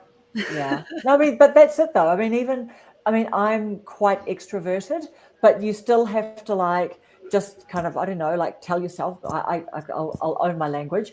I still had to tell myself okay, right, we're going to get there. And then we're parking in the garage. And as we're walking to, into the conference, we're just okay, we're going into the mouth of the beast now. You know what I mean? And we're just gonna do it. We're just gonna do it. Or we're resting. And I said, I really want to talk to that person, but I am not up for a talk right now. And she jumps out of the car and says, we were hey, do you have a minute for an interview? So listen to this. So because we get to park in disabled parking, just with Alison's Parkinson's and walking with her cane. So we were parked in pole position at the garage, so we could see everybody coming to and from. And then at one point, we literally kicked our shoes off, our feet were up at the vents, the car was running. We just burned for I don't know how much petrol, just running air conditioning. And then one of us would go, I really want to interview that person. But anyway, with this guy, Enos, the Amish guy, Alison just said, I really want to interview that guy. I'm like, well, do it. She's going, I just don't know if I have it in me at this stage. I was like, it would have had to have been end of second day or something. And I'm like, okay, I think you should do it. And she goes, yeah. I said, shall I jump out and just stop him? She goes, yeah, okay, let's do it. So I rolled out of the vehicle, came around the back, and he was so nice and kind. But yeah, he's someone that we know now. And I did ask him. And I did a video with him. We did a video, and I literally, he's got, good big channel and stuff. So who do we think shouldn't go? Is there anyone that you think shouldn't go? Or if you're a YouTuber and you're thinking about it, it's a bit of a guaranteed good time? I just think if you think it's a joke, if you think we're a joke, it's not that we're a joke. We're just us. So if you're not going to take the idea of doing YouTube seriously, whether it takes off for you or not, I think it's a good opportunity to see if it's something you would want to do. I think if you have low energy or if you have disabilities, you might want to watch the live stream, and the networking is definitely worth it. Hearing people's stories is really nice. But I have MS, and so I know what challenges there can be for people with disabilities. Why I was in the car half the time. Yeah, you have Parkinson's, you definitely would know, but I just know there's sometimes disabilities will hold people back, or low energy, because you need a lot of energy for this, don't you? Mm-hmm. And bring food. Put food in your bag, because there was not a lot of food. It easily found it without waiting. There were times when we started going around the table of 25 people, and Brooke was across from me. And by the time they got to me, it was time to go, let alone be able to put in an order. So I didn't eat there. Right. Bring food. Put it in your bag. You will not starve. So Elijah, were there caravans? Did you say that in previous years there were food caravans outside? Because you were talking about a lack of vegan options. Because obviously they had one caravan outside, at one point, and there was a cafe, I think, inside. But were there food caravans in previous years parked outside? Yeah, there are more food. This is an area where I think they took a step back this year. The previous 2 years, there were food trucks outside. I want to say at least 3 to 4, but this year was only 1. Now, It's cost. there are restaurants that do surround Vidsummit, so I don't want people to think like there's just we're in the middle of the freaking desert and the only food available is We're starving in Texas. No, there are other restaurants available like the Bar Louie, and even if you don't want to eat there are surrounding restaurants, and you could use Uber Eats or DoorDash or something if you really wanted to. So there are options. But with that being said, I felt like there should be at least 3 or 4 food trucks like there were the previous years. Mhm. And maybe I in my video I was complaining about the fact that not one of those food trucks was a vegan food truck. Yeah. But this year there was hardly any food trucks at all. So next year they definitely need to improve on that. And the best of both worlds is to bring back at least 4 food trucks and have one of them be vegan. And I'll say this again. Yep. If they need a recommendation, I know plenty of vegan restaurants that have food trucks. They would like to sit outside. So I'll be business keeper. Yep. Let's get Yep. a plant-based option there. And do you know what, Elijah? Do you know what I think? I think that if you want to, you could just reach out to them, send them an email. You know what I mean? Like you're very polite person and everything. You could say it in a really nice way that didn't like super offend them or anything, but you could just say to them, hey, look, in previous years and then compared to this year, and like just kind of make it easy for them. Put the offer out there. Like I know I've got a lot of contacts, you know, because I heard you talk about that in your video, like from the one that you did last year. But why don't you just reach out to them? Because this is what they need, I think. They just need things to be easy. And if someone is like, you know, you're a proven long-time Vidsummiter and you're just, you know, offering to make something easy for them, I think it's a great idea.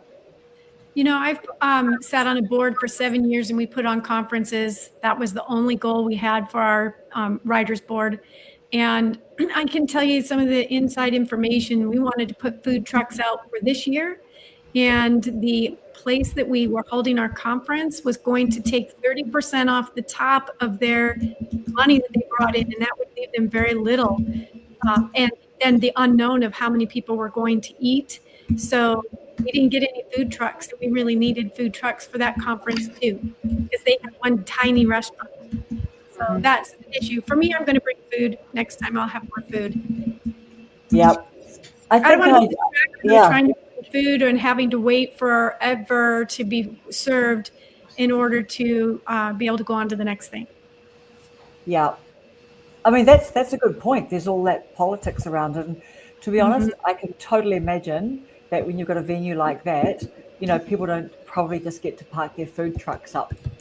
And it's as simple as that, right? Yep. But yeah.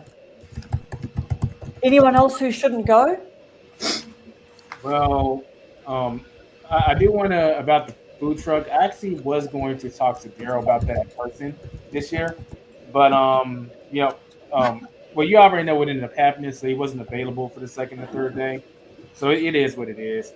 I guess the alternative would be just to do the email.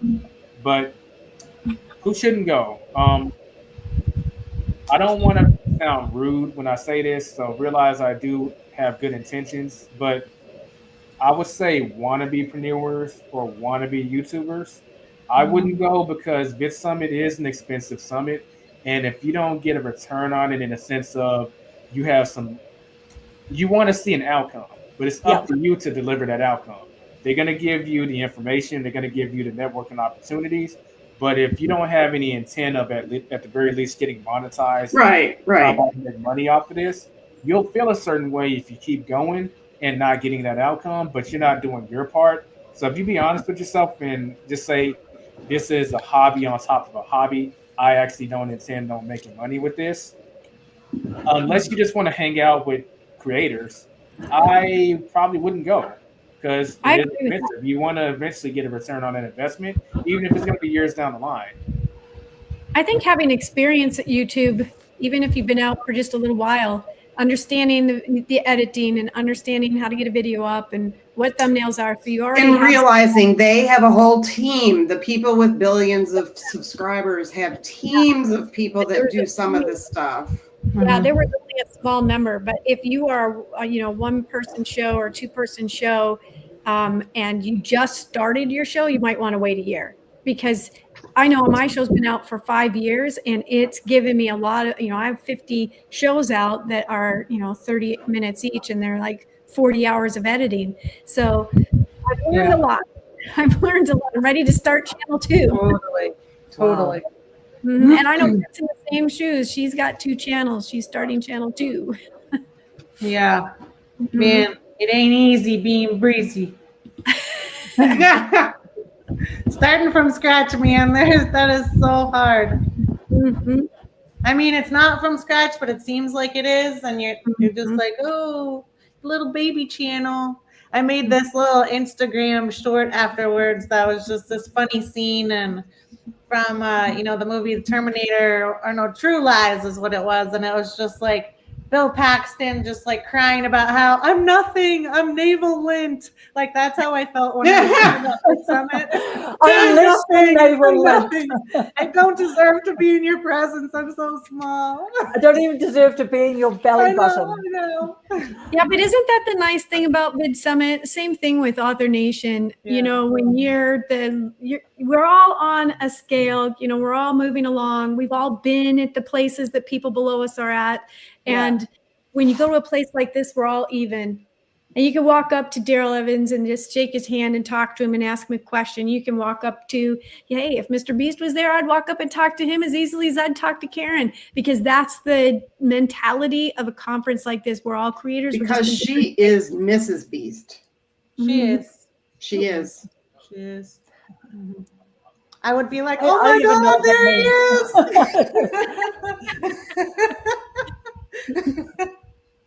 That was the one my kids were most excited about me seeing. I totally thought he was going to be there. They kind of led you to believe as such too. So I kind of didn't like that.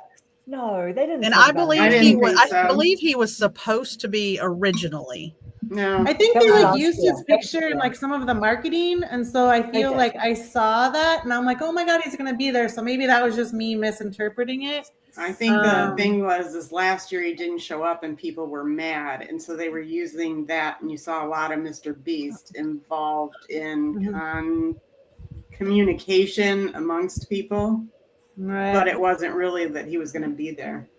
Well, he does own, or his company owns Vidsummit, if I remember right. So quite naturally, he should be part of the marketing.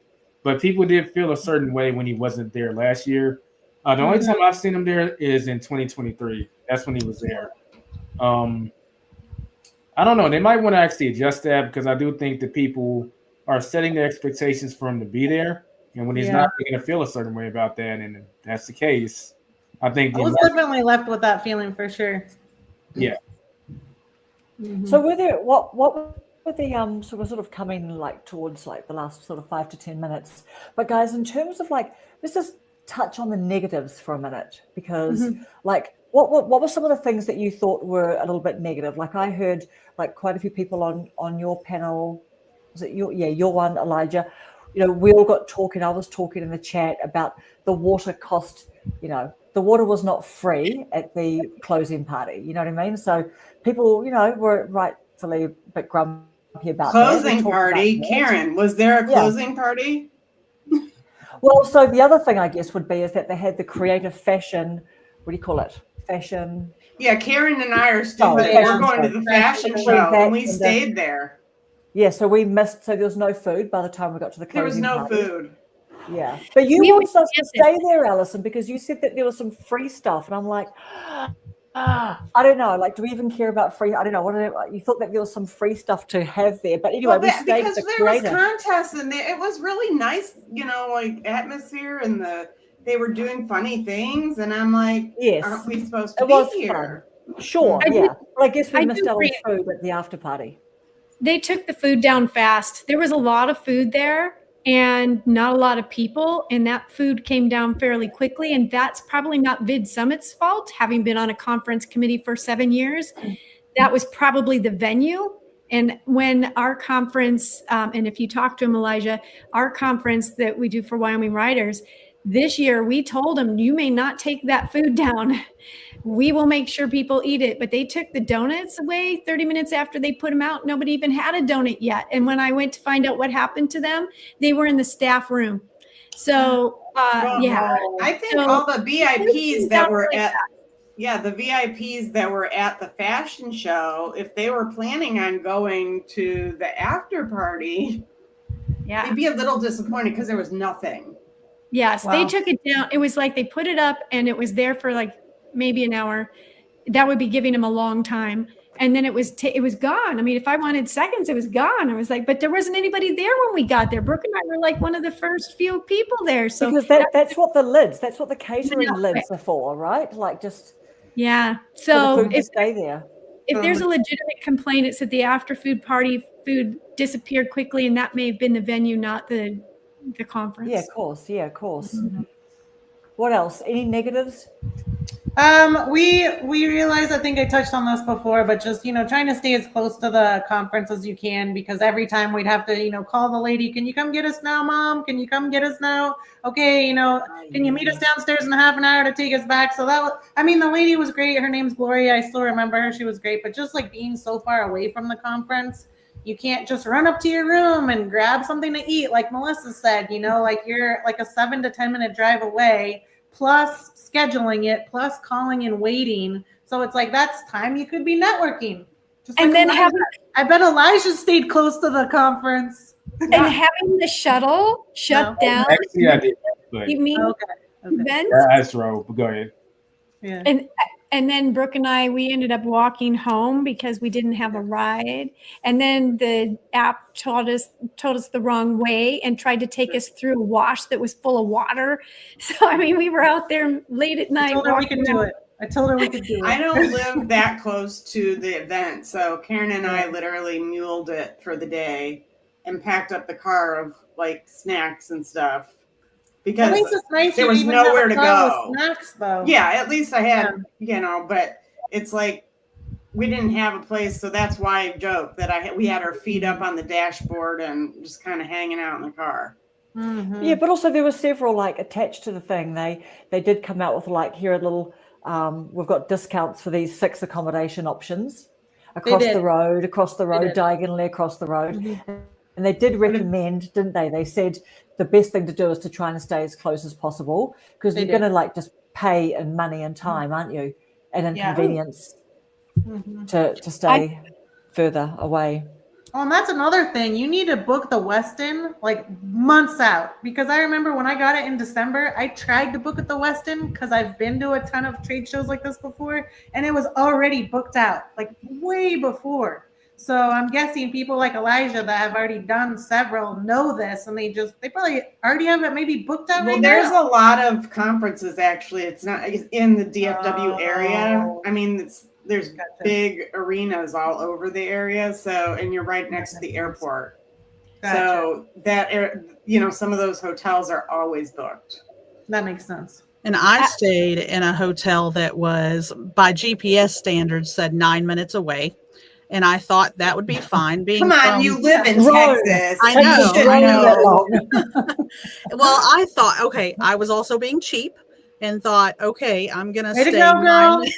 I was going to be cheap. I was going to be exactly with you, cheap as possible. Yes. Literally, I was and don't complain about your accommodations, girl. Oh my God. I was looking up Airbnbs, and it's just like, share an apartment with Ignacio, a male nurse. And I'm just going, okay. How much do I need my privacy? How important is that? Well, and I stayed in what I thought was a very nice hotel. But it was extremely much cheaper than those that were right there at the conference. And I actually, when looking at next year's conference, I have decided I will pay the money to be across the street or, within walking distance. I think that made a big difference. Like y'all said, you kind of muled it. I feel like I had to do that for a 9-minute drive because you didn't have those opportunities to run back to the room or, I forgot something. Well, it's just there. It's at the hotel. So I think that was something that I got out of it is definitely I will pay the money. Luckily, because of the networking, I hope to probably have a roommate next year, and that might help too. We should all get a suite. Yeah. We'll sleep on the couch. We'll be $10 less. A whole floor. Yes. I do have a legitimate complaint that I feel like as a volunteer EMT and fireman was a hazard at the event. And Brooke, I don't know if you remember this, but coming down the escalator on the last event, everybody was coming down for the final keynote and they had the doors shut so people couldn't get in. And we were coming down the escalator and there were so many people at the bottom. I'm on the phone with a friend of mine saying, oh no, I don't know how we're going to get in. There's all these people at the bottom and it was backing up and we've got an escalator of people coming behind us and the escalator literally getting thrown out into the crowd. I mean, it was just nuts. Yeah, they were not moving for people to get off the escalator, and you couldn't see when you got on the escalator. Where you couldn't was say, I? "Oh, you should have seen it." You couldn't. You got on the escalator, you got halfway down, then you could see there's a crowd, and how are you going to get off the escalator? They should have opened those doors. They should have seen that was a problem, and it was a big problem. I mean, I'm little. I could easily get knocked down and trampled. So, yeah, I also was able to squeeze around. Mm-hmm. I wonder how much of this stuff slipped through the cracks because Daryl wasn't there too. I mean, he's a huge driver of this summit, so I feel like definitely, if it were my show, so to say, you would hate to be in bed, not being like stuff would slip through the cracks. This is your baby, so I feel like I wonder how much stuff happened like that because he wasn't there. I don't know. I think the after party was a casualty of that. That's why hardly anyone was there. Because they didn't really do enough time. They didn't really hype up the after party like they did last year.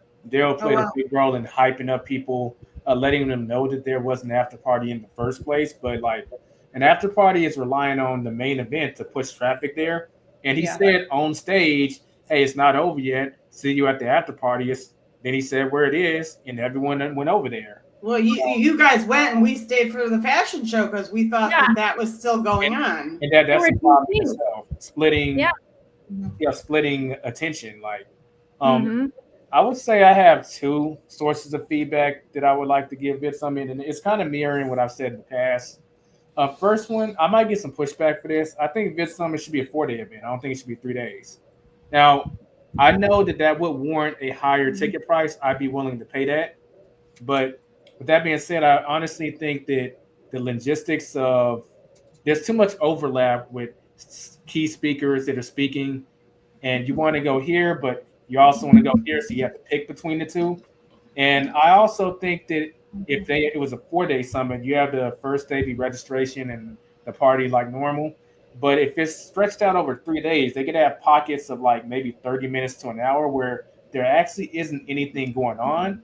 So just kind of relax, do some networking, kind of unwind and absorb the information you actually heard and just take a break. Well, you could use that to network or you could use it to take a break, but there'd be like maybe 1 or 2 moments per day where it's like, just stop and kind of gather your thoughts. Nothing's going on at this moment. And in 30 minutes to an hour, something else will be going on. So I think it should be a 4-day event. Yeah. Because another thing is some of the main speakers that people are coming to the conference for, like Roberto Blake and Nick Nimitz, they're scheduled at very odd times. Like, sorry, Elijah. Allison, we can hear you typing quite loud. Sorry. Yeah. Maybe mute your microphone or something. But sorry, Elijah.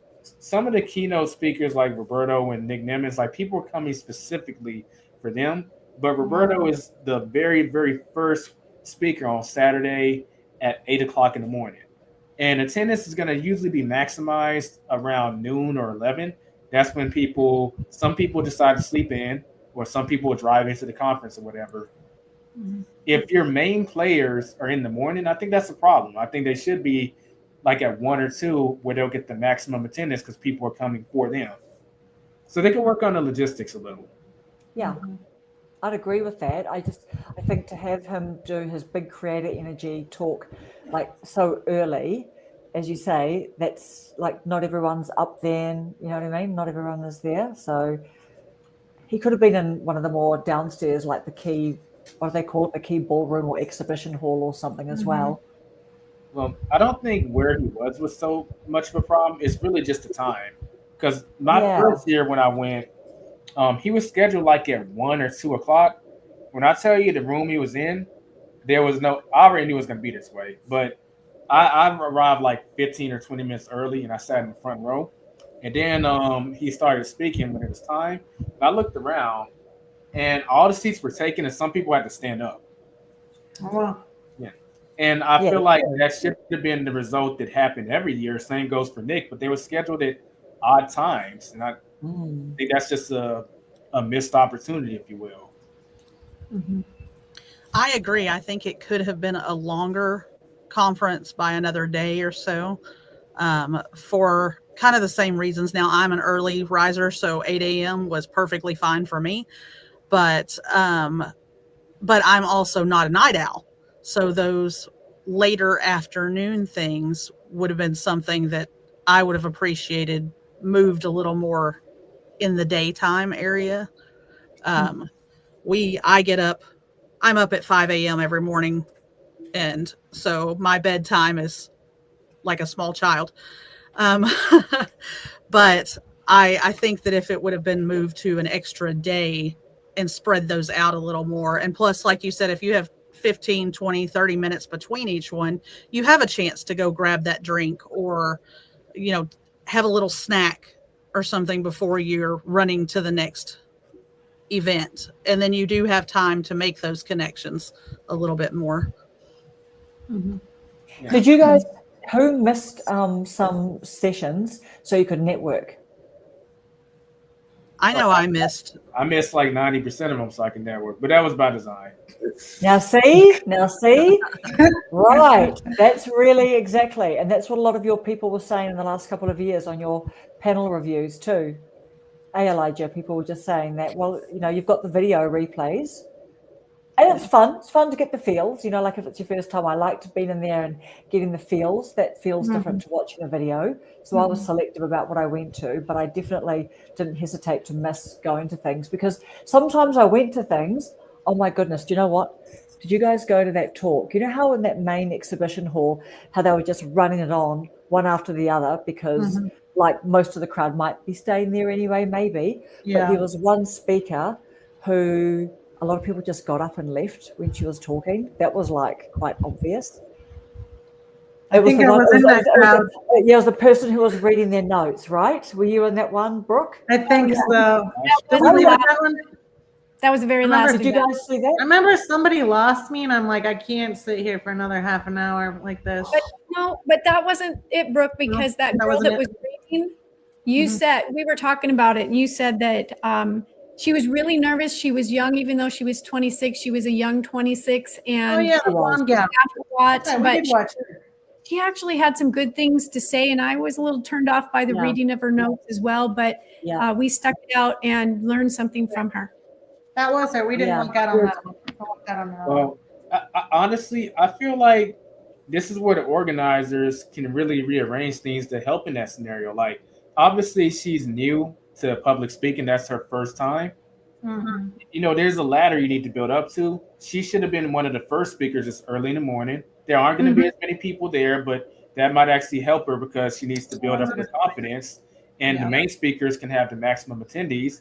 And, she does okay this year. We'll move her further down the line next year because, she stood up there and she still did a decent job. Maybe remove the notes this time and you'll be closer to like the maximum attendee time. Like we'll have you at a 10 o'clock slot, more people, you're more confident, et cetera. I feel like there's not a stepping stone like that.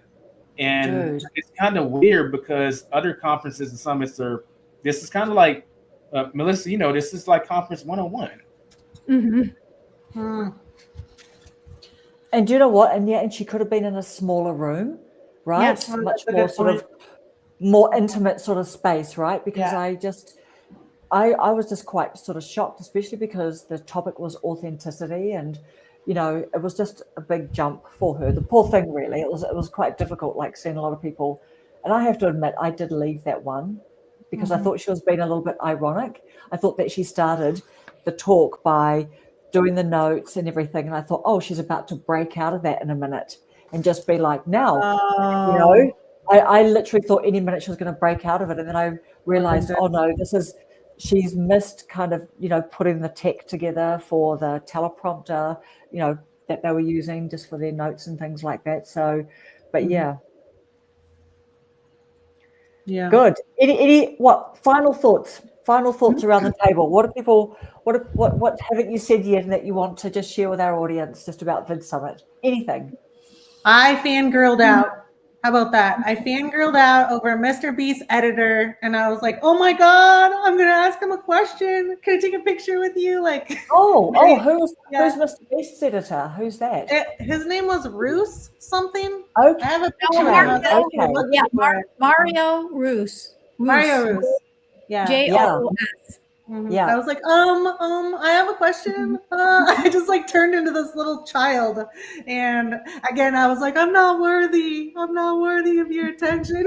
Oh my But goodness. he What was about, so sweet, and he was just lovely, and he's like, so how are you? And I'm like, I'm good. I couldn't even talk. I'm like, what is wrong with you? Knock it off. what about that MC guy just telling us all the time that this isn't a fan event? He just kept on going, this isn't a fan event. What did you think of that? I'm just like, dude, here you are telling us that you've been a big swinging dick, Right.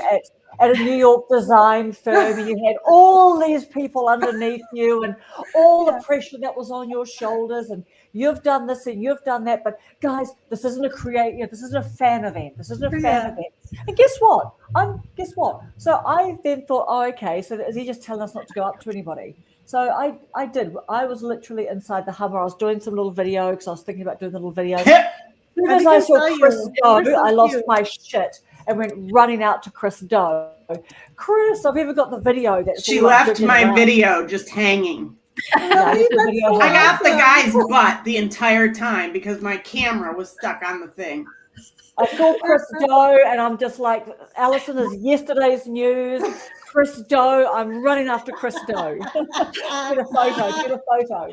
But that's the only person I asked. Did you guys ask anyone for like pictures or interviews? Yeah, I got the picture with Mr. B's editor. Yeah, man. Nobody knows who he is, and I don't care. I love it. And I came in after her with my phone saying, can I ask you some questions for some YouTubers who aren't here but are my friends? They have some questions. Click my button. And I got the answers. Who was that? That same person, when she's like, oh, can I have my picture? And then I'm like, can I have an answer? Yeah. I was able to send my video or audio to the two people who had questions. As far as a comment about the conference, I just have to say I was really shocked by the 80-20. 80% of your time is spent on your thumbnail, your content, and your title. 20%, and 20% is on your editing and filming. And since I spend 40 hours editing, sorry about my dog, that was an eye-opener.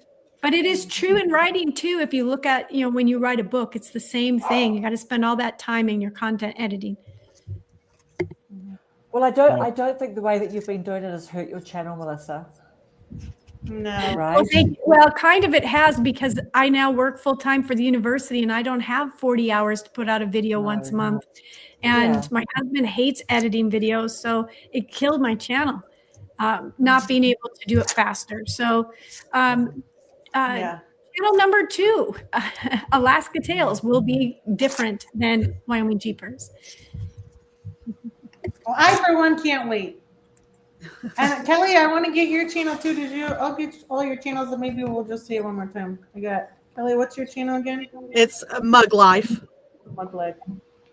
Yes, kind of like Mug Life, but for moms. I haven't been able to get into the chat, so if anybody's been, I've seen some people that I've been wanting to chat to, and I can't get into the chat, so that sucked.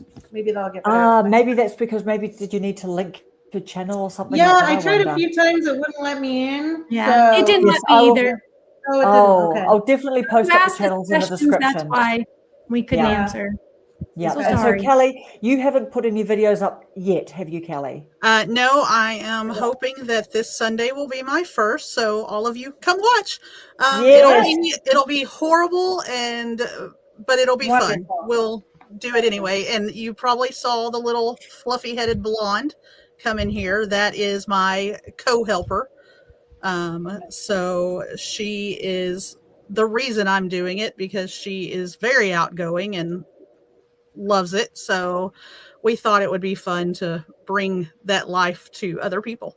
So Nice. I don't think it's going to be horrible, Kelly. I mean, you've got on a live stream, and live streaming is harder than making a video. So the fact that you got on this live stream already shows you're going to make an awesome video. well, I appreciate that. Y'all made it so fun and so easy, and I'm so excited to get to be a part of it.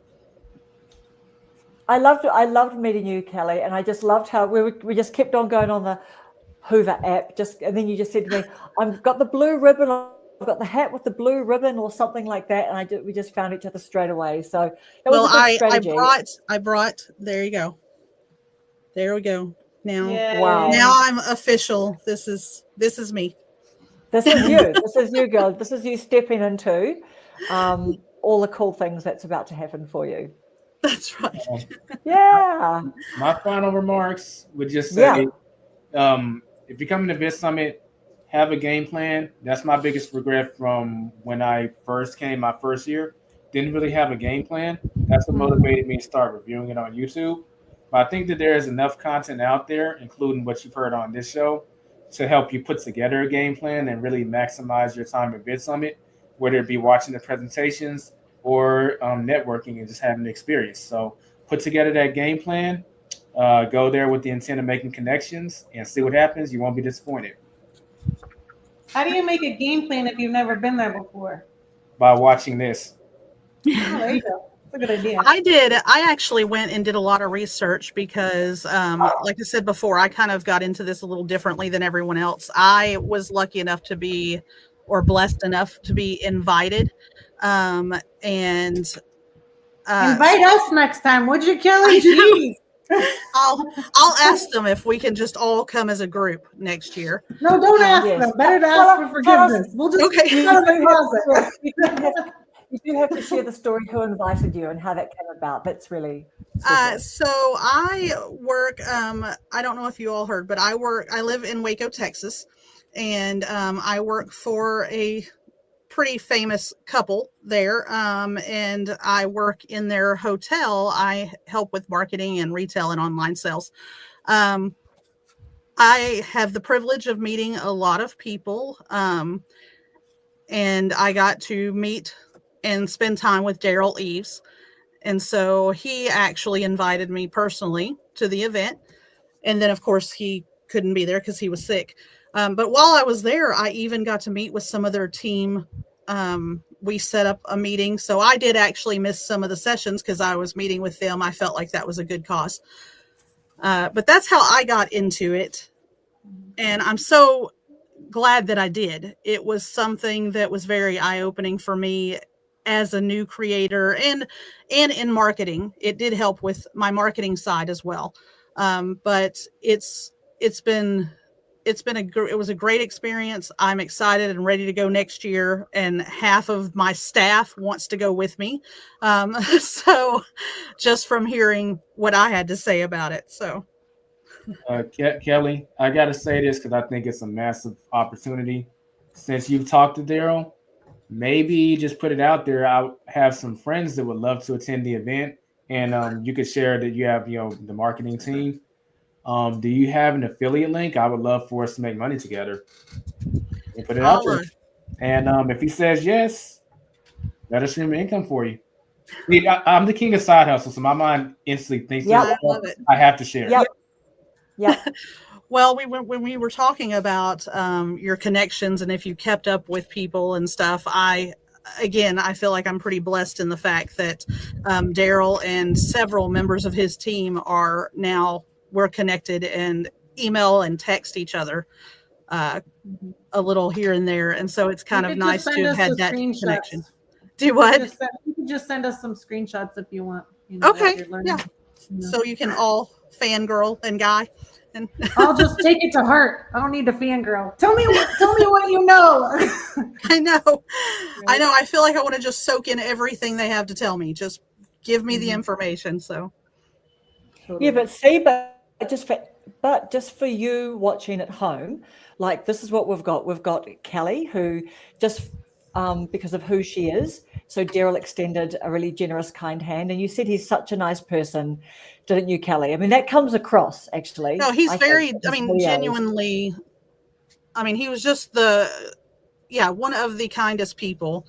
And I really felt like he actually cared about me and my journey. And we really didn't even talk much about it. He just wanted to give me that leg up, I guess. And really just, he was just a really kind person. And what you see, I feel like, is who he is. Yep. I really feel that too. But see, then we've just got this whole mix of all of us. So, when we talk about who are we going to keep in contact with and who do we know now, and just all the returns on investment. I mean, even if we just look at this here, like we've just been sharing with everyone sort of in our chat and who's been spending time with us tonight, but it's like, this is what we're doing. Like, we're meeting up with people and we're having conversations, and, we're going to be checking out each other's channels and everything like that. So, that's pretty cool. Talk to all right, guys, did we a day? Nice. Yeah. Susan, you're going to have to come. You're going to have to come. We've got a year's notice. Because what's the date next year? What is the date? Who's got that handy at their fingertips? Yeah, it is. It is, because we were getting a $100 discount if we got into the early bird tickets. Oh, I didn't see that. I took my mic off because of the barking dog. I think it's like the 29th, 30th, and October 1st. So September. Oh, it is? It's not over October 9th this year? October 1st. No. Oh, well, I'll have to celebrate my birthday by myself. It's my 40th anniversary on the 30th. Well, I Okay. turned 59. You'll be celebrating your anniversary with me. Yes, we'll do it with you. There'll be 20 of us. Exactly. And your husband is going to say, I didn't picture this. I have to say. Well, I just cheersing to your anniversary right now. I just see it here for the first time. Susan is coming. Does that mean Susan's taking one of the beds? Yes, it does. It does. Okay. Yep. And we're all going to take a floor in the Western, all of that.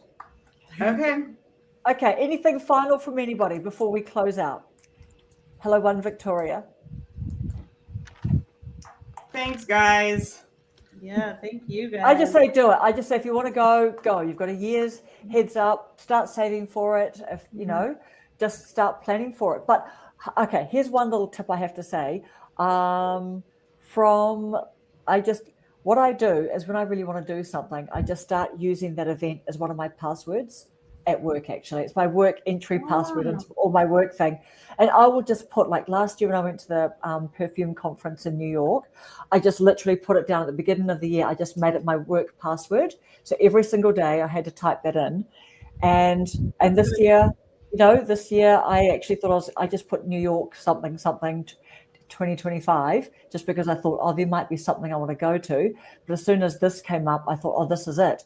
But just in my mind, I started socializing it with myself and just started, I don't know, in a way manifesting it, and just instead of it being just something beyond my reach, I just started being like, well, I want to go to that. How can I get to that? And I'm just going to keep on thinking about it and all of that. So there's my final little closeout tip. Anyone else? I'm going to be trying to hack your passwords from now on. Yeah. Well, I've definitely got Vidsummit. I've definitely got Vidsummit 2026. New York. I've got Vidsummit 2026. Yeah, that's my new password actually. So, anything from anyone? Melissa, Elijah, Kelly, finals? I like I said, I've said it before. I think this was one of the, as far as a business professional, and I've been to other business conferences, which they tried to make this very clear. It was a business type of conference, not for fans. It was probably my favorite business conference. I think everybody there was wanting to know who you were, wanted to know what your goals were, your plans were, and wanted you to succeed. I didn't have anyone that I met or spoke to that I didn't truly feel like they wanted me to succeed. Mm-hmm. And so, in turn, of course, you wanted them to succeed it well as well. So I loved that about the conference. If you have the means to get there, and you are in YouTube or in any of that or marketing, I think it's very beneficial. Mm-hmm. Nice. That's it. We're all good. Nothing from you, Elijah? Final?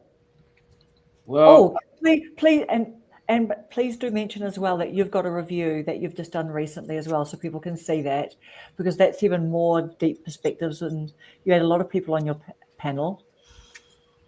Sure. So the Vidsummit review, it'll actually pop up if you Google Vidsummit Review 2025, but it's on the Side Hustler Society. Just click on the live stream tab and you'll see the Vidsummit review. Yeah, we went pretty heavy into not so much the pros and cons this year, because we put that out there last year and that information is still relevant, but how can you really leverage Vidsummit to really get the most out of it? And people got a lot of value out of that, so feel free to check that out. As far as like a final comment, I don't think I can get more final than kind of saying the game plan niche that I said before. So I don't want to regurgitate it. So I think that's a good closing note for me. Nice. Yeah. What about you, Melissa? Did you pop something in before? I couldn't pop into the chat because I can't chat. Oh, no. But did you have anything final that you wanted to, or you might have already? Just that 80-20. 80%, 20%. Yeah. Gosh, that's a discipline, isn't it? Because you just kind of want to like go running into all the busyness of it. But and suck it up and stick the hand out and shake a hand. Mm-hmm. That's it. So Yeah. true.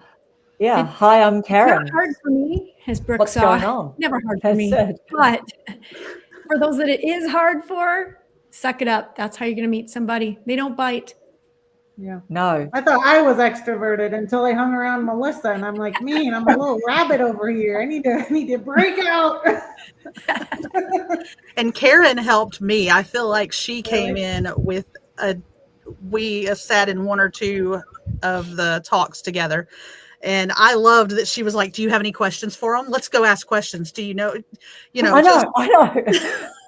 we were literally like back at high school or something, like, oh my god, famous person. Okay, let's think of a question. Do you have any questions? Should we go up? Kelly's going, But I was for it. We'll do it. Let's do it. Yeah, we'll do it. We'll do it all again next year. Actually, I do have a closing note on Karen. If you want me to, I can put that review in the chat. Do you want me to do that? Please do. Good idea. But my closing note, it kind of combines everything y'all just said. When in doubt, just Nike that stuff. That's it. Do it. That's it. I love it. What a great slogan, Nike. Good job. If I wouldn't get sued, I would put that on a t-shirt. Yeah, and I'm gonna put everyone's channels in. So is your Wyoming Jeepers, is that still going, Melissa, or are you starting? I know you've said that you're starting a new channel, but are you still running your Wyoming Jeepers? So the Wyoming Jeepers is going to continue, but if you are a fan of my show, you know I haven't put out a lot of videos in the last couple of years, and it's because things happen, and we added a third Jeep to our show, and that made it impossible to find a time when all 6 people could go Jeeping. So that was very hard. So it is a family show. My sister-in-law and brother-in-law are on there with my husband and I, and so we'll go back probably down to 2 Jeeps, and when the third one can join us, great. And we'll film a show every now and then, but it's more like family, which is what we started with. I'm going to focus on my new channel and just put out a few shows, maybe 1 or 2 a year on Wyoming Jeepers. And I have 3 filmed to put out. Wow. So I do have some more. It's just the amount of time it takes to edit a video. Yeah. That's down to 20% now, isn't it? Yeah. So just gonna magic up some new editing. Yeah, we have a lot of fun on our show, and people really like the chemistry between my sister-in-law and I. We laugh a lot, and we show the back roads of northern Wyoming, northwestern Wyoming by Yellowstone. So we have a book out, the Wyoming Jeeper Trail Guide, that matches it. So we go down the roads on the back roads here. One time I counted how many times we stopped, and the people that were in the vehicle who flagged us down knew us. We had 13 vehicles in a row. We see our fans out on the roads all the time. Wow. So we enjoy that. And we're recognized by our voices in stores before we ever get around the corner. If we're standing in line, people, I know that guys. So that's Funny. fun. And so we're sorry that we can't put more shows out, but Yeah. my husband doesn't like to edit them, and I'm the one that does the editing, and the other two don't know how to do that. So it limits it. Yeah. Sure does. Love the show. Going to start one that's a little easier to edit and is hopefully going to be profitable and matches my books that I write so that it's more than just a Jeep show. Although my Amazing. favorite thing to do in the world is record Jeeps. Love it. Record Jeeps. I love to record Jeeps going by on obstacles. Are you joking? No, I mean it. That's my Okay. favorite thing. I love to Wow. get that tire just right on that rock before it comes down and wham. Yeah, That's I'm sorry. That's hilarious. what I love to do. That is hilarious. But I All also right. love to tell a story. And just like somebody said, name 3 things. You went and asked somebody about, what are the 3 things about them? Well, I asked ChatGPT 3 things about me. And the number one thing it came up with about me is I'm a storyteller. And that's what I do for a living. I walk around with a mic and in particular, I focus on seniors, and I provide education for seniors, and especially on mental health. And so I tell a lot of stories. So it was interesting that ChatGPT, number 1 was storytelling, number 2 was branding and logoing, and number 3 was being strategic. So those are the 3 things that ChatGPT said about me. Yeah, nice. Well, All right. ChatGPT can't be wrong. No. Yes, it can be, but it did get the storytelling right. Yeah. That's incredible that your job, you utilize the skills that you've got, Mm-hmm. in your channel and Yeah. right? Yeah. I talk for a living. Yeah. I literally talk for a living. Yeah. It's amazing that your voice doesn't wear out a little bit. It does. So I have to use a microphone. I have MS and it affects my throat muscles. So I have to have a mic. Yep. Luckily, I have one right here. But yeah, I have to use a mic. All right. Okay, everyone. Thank you so much for your time. Thank you for watching this video. Thank you, all you beautiful creators. And we'll see each other around now because we just know each other just that little bit better now. Yay. It was great. Go check out your channels. Nice. All right. Yeah, okay, for guys. sure. Thank you Thanks, so much. guys. Have an Thank you amazing so rest of your much. day. and Bye. night. Thanks for having See me. you. Bye. All right. Bye-bye, Yeah. everybody. How do we exit?